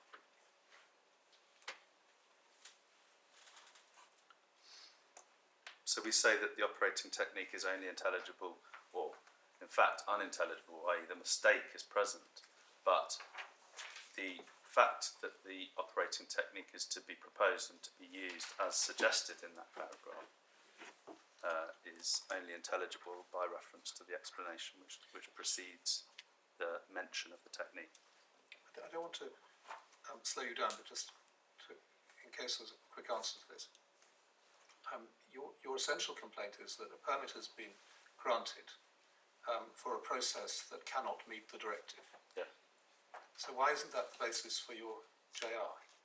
Why are we going by this roundabout route which refers to a contentious explanatory paragraph that you then say is incorporated into the decision? Isn't the substance of the matter much more fundamental than the route that was in fact followed both below and here?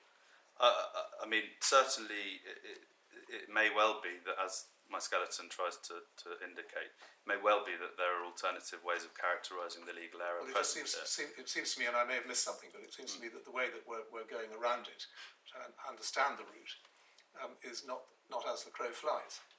Well, the error is contained in what appears to be a misunderstanding about whether metals dissolve or not. Yes, but So in fact, lying behind the various documents that you've quite properly taken us to is a much more fundamental point, possibly, which is simply that this scheme doesn't achieve the ends which is Well, to be achieving. I agree with your lordship about that, but it's revealed in our submission by the error of law that we've identified, i.e. it's a mistake of fact upon which this technique is premised. Right, understand. And as I've noted in my skeleton, both in the E case but also in the other public law authorities, as your lordships be well familiar, the precise error of law can be characterised sometimes differently, but in fact is there an error here, and that's the key question. And if there is an error of law present, then whether it's characterised as a failure to have regard to an irrelevant consideration or indeed an unfairness point, which is what Lord Justice Carnworth canvasses in the judgment in E, is not ultimately to the point what is important is whether there has been an error of law, and it seemed to us, certainly, and seemed to me at the start of the case, that it was a mistake of fact case. But of course there's the Wealdon case too, which is a slightly different case, but based on erroneous scientific advice given by Natural England, and Mr. Justice J there quashed on the basis that it was irrational for the decision maker in that case to pay regard to that erroneous advice. So there is two bases upon which we bring this challenge, but I'm quite willing to accept that your Lordship may be correct, that there may be another way of characterising the legal error. Well, yeah. I mean, You could, I suppose, put it in this way, that if the permit does not deal with the reality of the situation, which is that some heavy metals dissolve in water, then in issuing the permit, it might be said that the Environment Agency has failed to have regard to a material consideration. But that's simply putting it the other way round.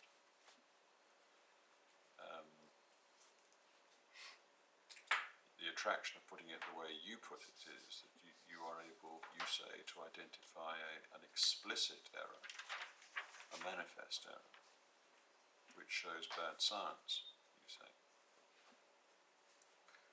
And that infects the decision making. yes.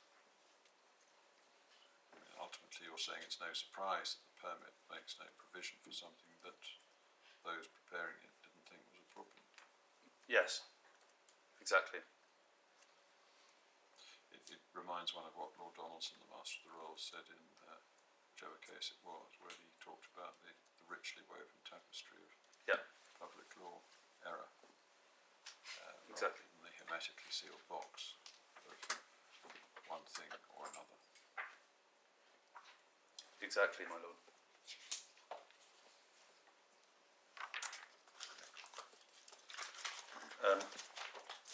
Yes. I mean, turning to ground two, because it does touch on the question of the particular error of law. The ground is that the approach taken to the mistake of fact was incorrect in the court below, and this was for three reasons.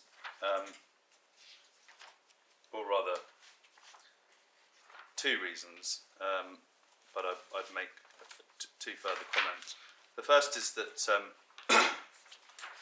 what happened in Mrs. Justice Lang's judgment, with the greatest of respect, is that she accepted the account given in these proceedings as to whether the error was material, effectively, and whether it mattered.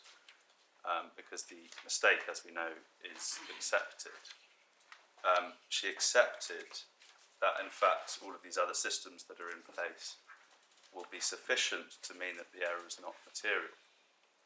But nowhere in the contemporaneous document do we find that, because, in fact, we don't find, as I just took your Lordship to, in that response to the consultation representation, we don't find an answer to the point about the surface water drainage and the silt interceptors not being effective.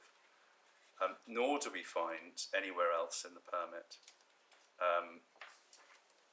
another technology, another operating technique to deal with this issue of dissolved heavy metals.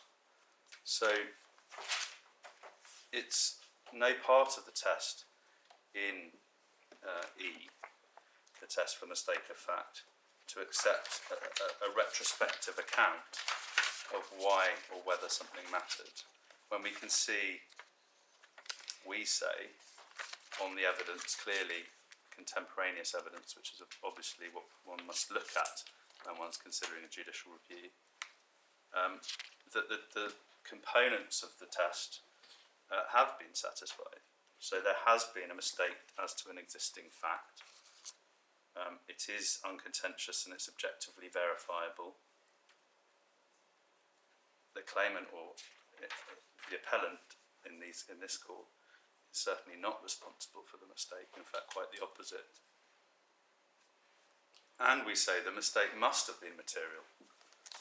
in this case, because it is, to go back to your Lordship's point just now, it is a flaw that is not addressed in the fugitive emissions, the system for dealing with fugitive emissions to water as it stands in the permit.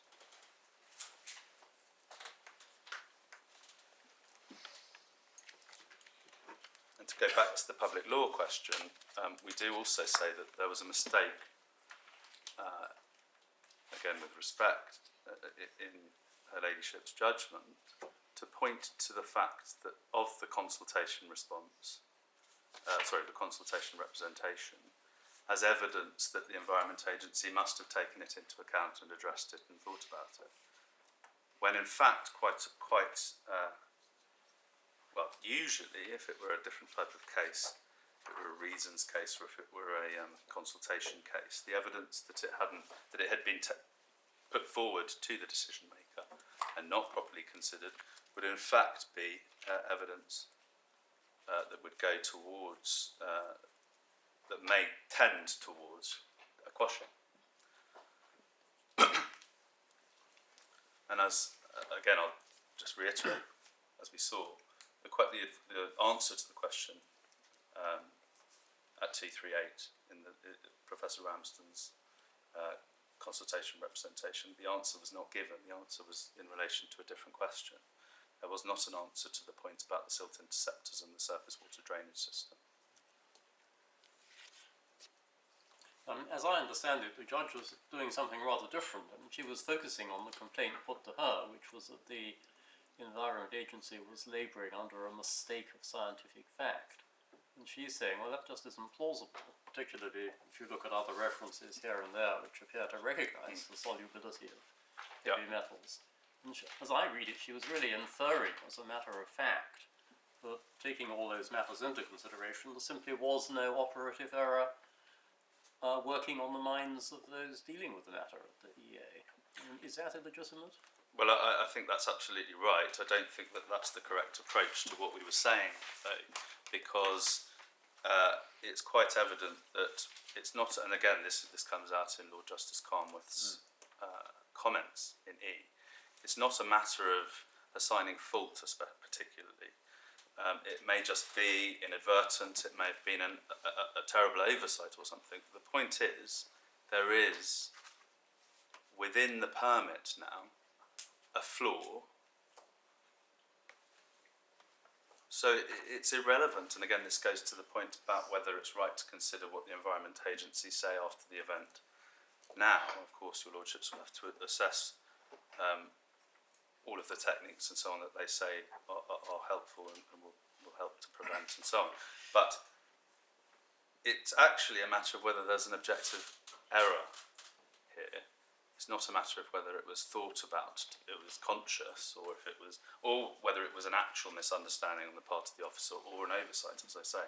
The fact is it's now present within the permit. And it's present insofar as there is an ineffective operating technique which will not prevent pollution from dissolved heavy metals. So we are a little over, I apologise, but we haven't got very long to go, so hopefully we can wrap it up quite quickly. Ground 3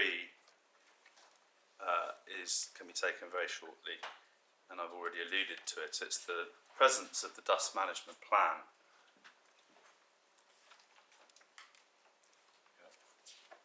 Now, Her Ladyship does deal with it, does summarise some of the important material parts of the dust management plan, but the appellant submits strongly that the presence of the dust management plan is itself clear evidence, and I've taken your Lordships to the detailed references in there, but it's clear evidence of the real risk of dust emissions on a facility or an operation like this.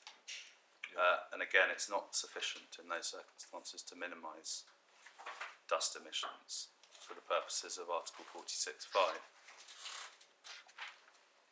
The technology is therefore not fit for purpose in the ways that we've described. And it's never been shown how dissolved heavy metals can be prevented from polluting, albeit in perhaps small quantities, but cumulatively into the attenuation pond and beyond.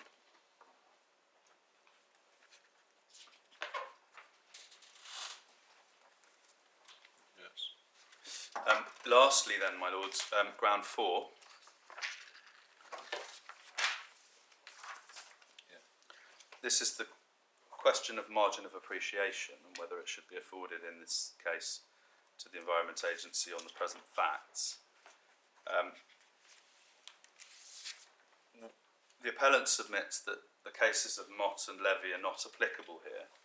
Both of those concerned, in different ways, the expert judgment of the regulator, and of course, to that extent, the principles in those cases are not challenged here. But we say, this isn't a margin of appreciation case. This is a case where we have an accepted, indeed accepted by all the parties and the judge below, an accepted error, an acceptance on the part of the judge at least that the silt interceptors are ineffective to prevent pollution from heavy metals.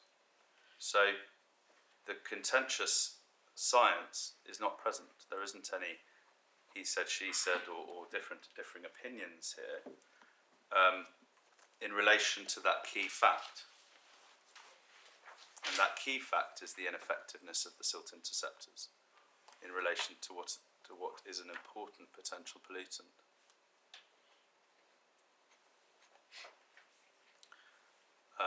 And in those circumstances, there is it's not just sensible to be cautious, it's actually required by the directive that one needs to get to a position where the Environment Agency is satisfied that there shall be no, that the plant is designed so that there shall be no pollution, no contaminated substances being released accidentally or otherwise.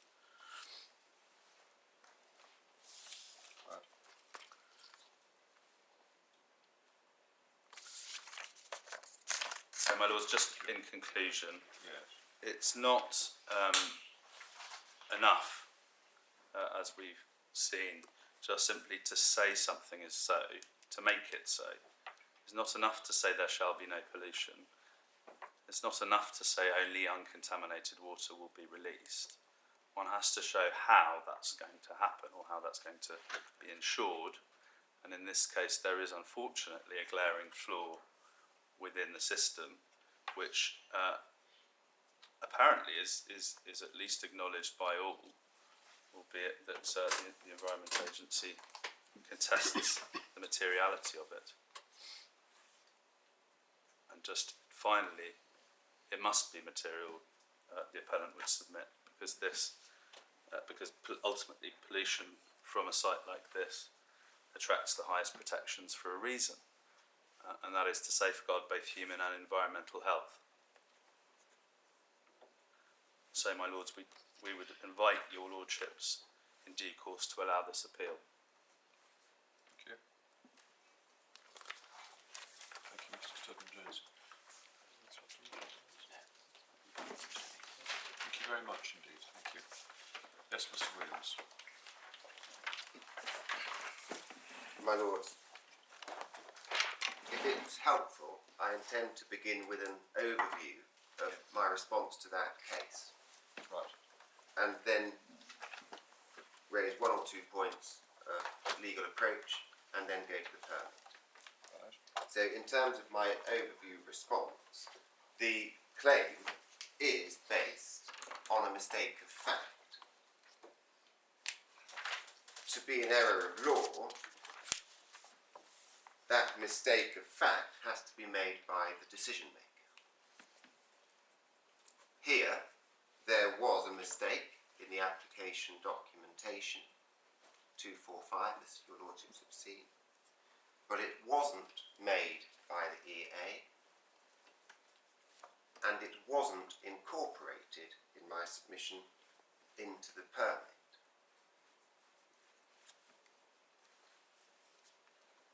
in considering what the approach of the agency was, the correct legal approach is to give the decision document a fair reading and to interpret the permit as to its proper legal effect. My Lord, in my submission, looking at those documents, there is no error shown on the agency's part. And so I submit that the learned judge was correct to find that no material mistake of fact was made by the agency. As to the particular grounds of appeal that are raised, in relation to ground 1, I say that the permit incorporates the operating techniques that are cross-referenced within the supporting information, but that does not extend, in this case, to the description of the dissolution or otherwise of metal, if I may put it that way.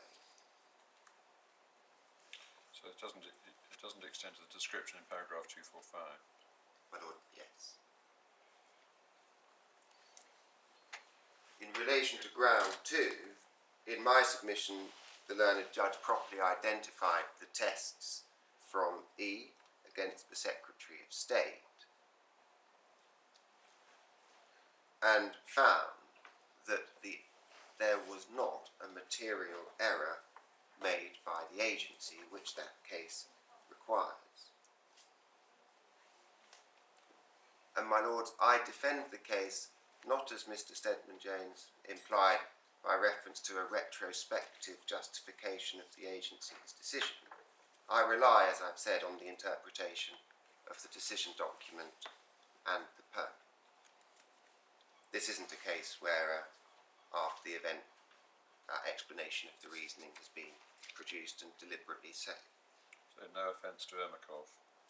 My Lord, yes.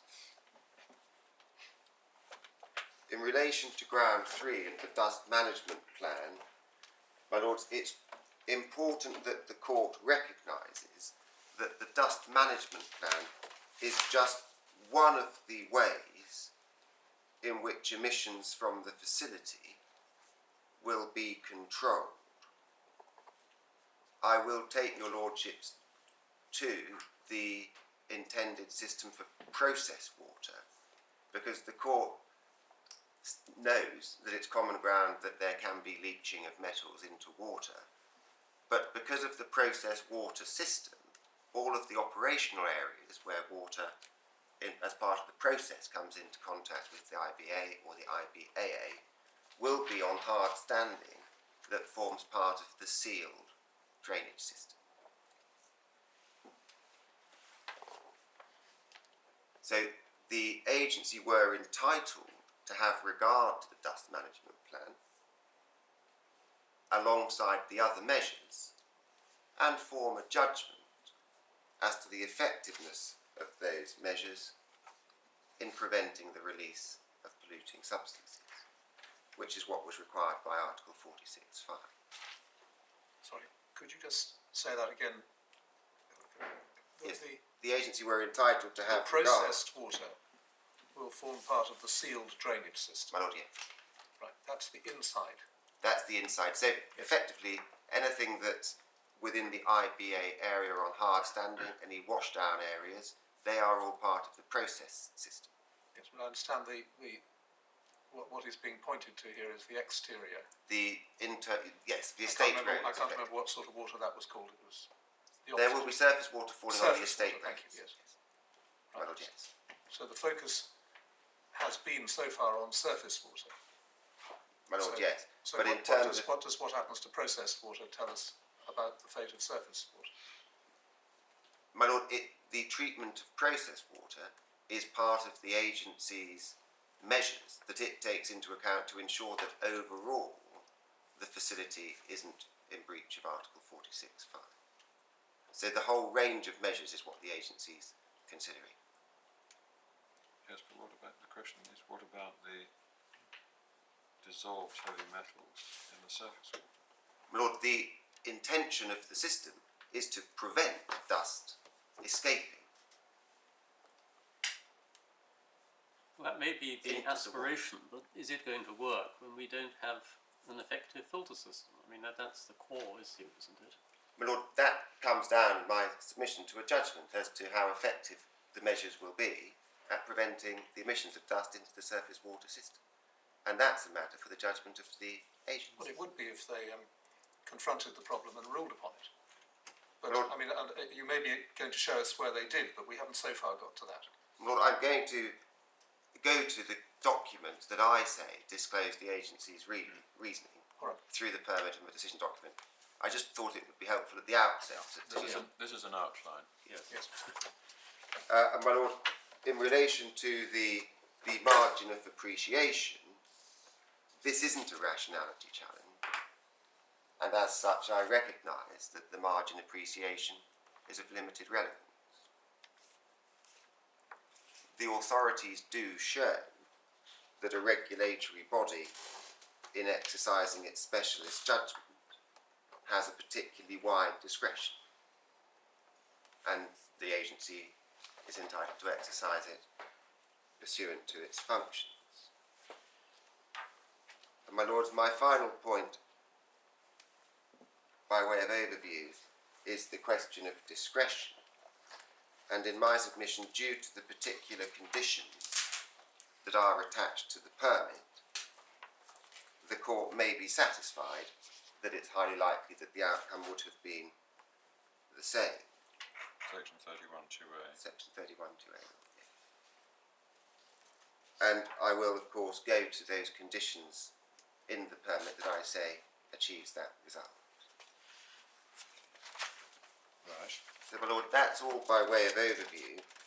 If I may make some submissions without taking the authorities out as to where they support the points I've made, I'm very happy to take them out, of course, my lords. Well, if you just adopt the first technique first, yeah. Levy and the EA, I rely on that because it's a judgment as to the interpretation of a decision document, so the reasoning of the agency. And the point I particularly emphasise within paragraphs 21 and 23 is the third point, which is that the court, in considering the reasoning, is looking to be satisfied from the EA's documentation that there has been an error of law. That was Mr. Justice Silver, wasn't it? My lord, yes. Yeah. I recognise it's a High Court decision, but in my submission it sets out a pragmatic approach to decision documents Yeah. that's broadly consistent with Canning sphere, for example. It's not been doubted at this level. No, and it's referred to in passing in Mott Yeah. without any adverse comment. And my lord, the reference to it in Mott is in 74. Yeah.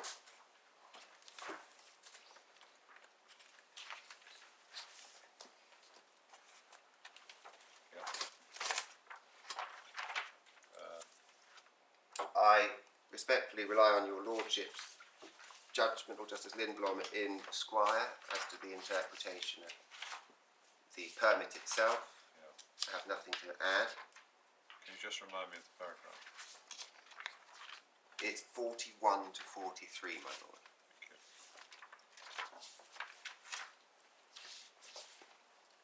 Mott, I rely particularly on paragraph 77 to the effect that a reviewing court should be careful not to substitute its own inexpert view of the science, but for a tenable expert opinion. And I'll come back to how I say that fits into the question that your lordship's faced with on a challenge of fact.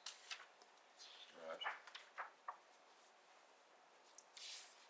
As part of that submission, I say that at paragraph 52 of Mrs. Justice Lang's judgment, she was right to recognise the agency's expertise in considering whether or not the evidence before the court disclosed an error of fact. Lord, I have nothing to say about E or Wheeldon other than what's said in my skeleton. Right. If I may then turn to the directive, Yes. which is behind tab 1 of the authorities bundle, Yeah. and I refer in my skeleton argument first to Article 1,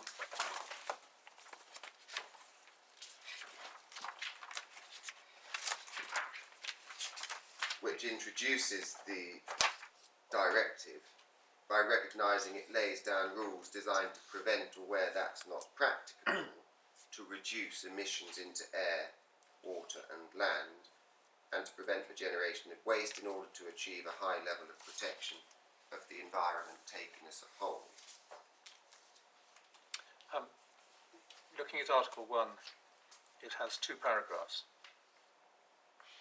My Lord, yes. Do we fall within both of them? My Lord, yes. Right, so 1 is it lays down rules, and 2 is it also lays down rules.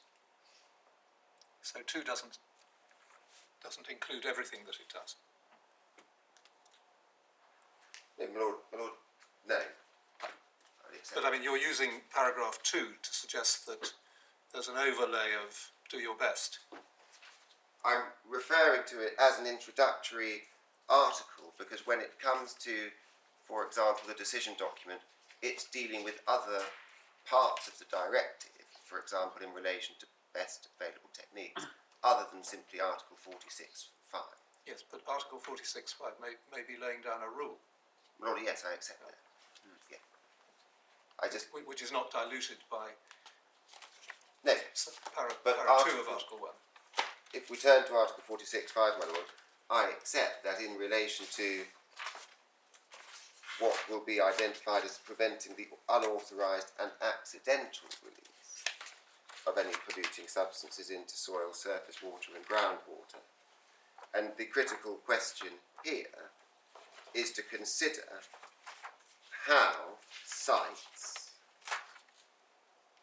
including storage areas for waste, shall be designed and operated so as to prevent the unauthorised and accidental release of any polluting substances. So, my Lord, the judgment for the regulator, when considering the material before them, is whether or not this is designed and will be operated so as to prevent those polluting releases. It has to be both designed and operated, Yes, and it has to achieve the result. yes. And my Lord, that's a matter for the regulator, bearing in mind its powers to control the operation of the facility through the permit. But as a matter of construction, I take it you accept that the obligation in Article 46(5) is unqualified and absolute. As a matter of construction, my Lord, yes. Yes. And so I just want to be quite clear about Yes. that, because there seemed to be sometimes a sort of almost an undercurrent that, looking back at Article 1, introduces a kind of overlay of it's good enough to do your best. But that's Lord, not I so. accept that. I accept. You accept that. Thank you.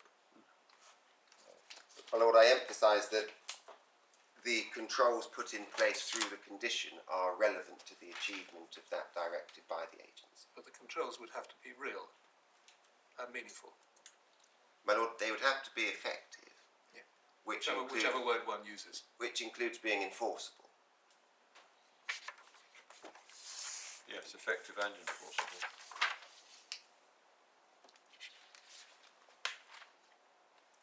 Is there any European jurisprudence on this? Lord, no.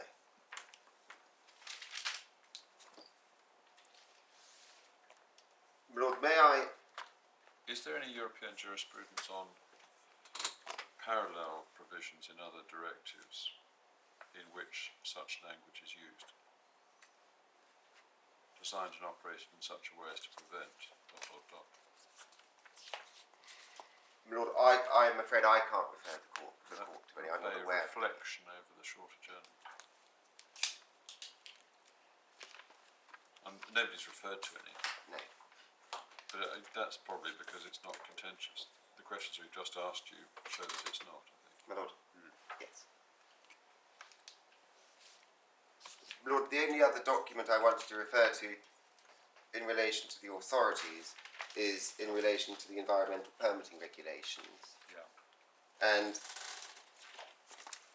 unfortunately the bundle includes the beginning of regulation 36 but not the end. So I have some additional copies All right. to hand up if I may. So we've got, yeah. Thank you.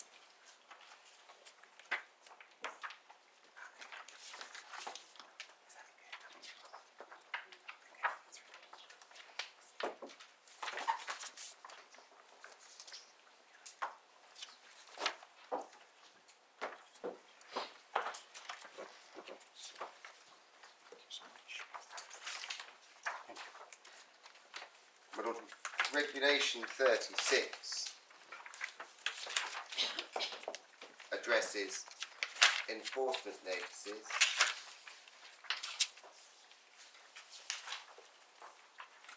Yeah, you've given us a clip which includes 32. I gave a clip that includes part 3 and part 4. That's just the way that it was organised on the PDF to be safe. So can we take out the page that is there now Yes. and dispose of that? Okay. Then put the clip in.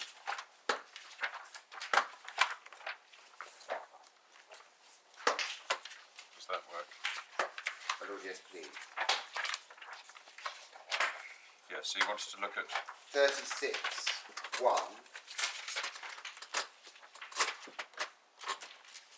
Yeah. If the regulator considers an operator has contravened has or contravened, is contravening or is like to contravene an environmental permit condition, the regulator may serve a notice on the operator and sub regulation 2 Yeah. through C allows the identification of steps to be taken to remedy the contravention or likely contravention and the time period.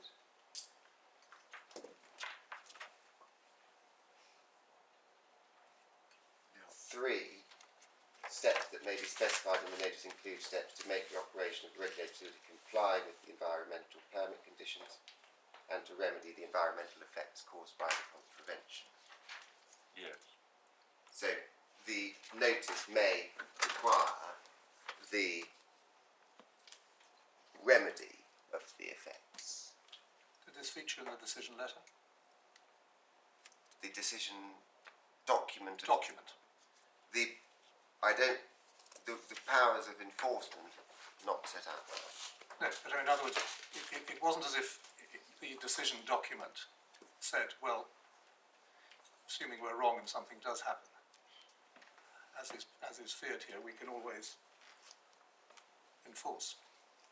No, it's not set out, but the effect of the condition, the effect of the imposition of a condition, is to give the agency that power in the event of a breach.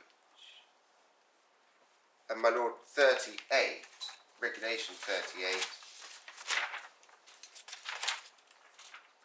makes it an offence under sub-regulation 2 to fail to comply with or to contravene an environmental permit condition. I referred to these provisions, I think, in Squire, didn't I? My Lord, you do. There's nothing controversial in them, just wanted to bring the powers to the court's attention. Thank you My for Lord, that.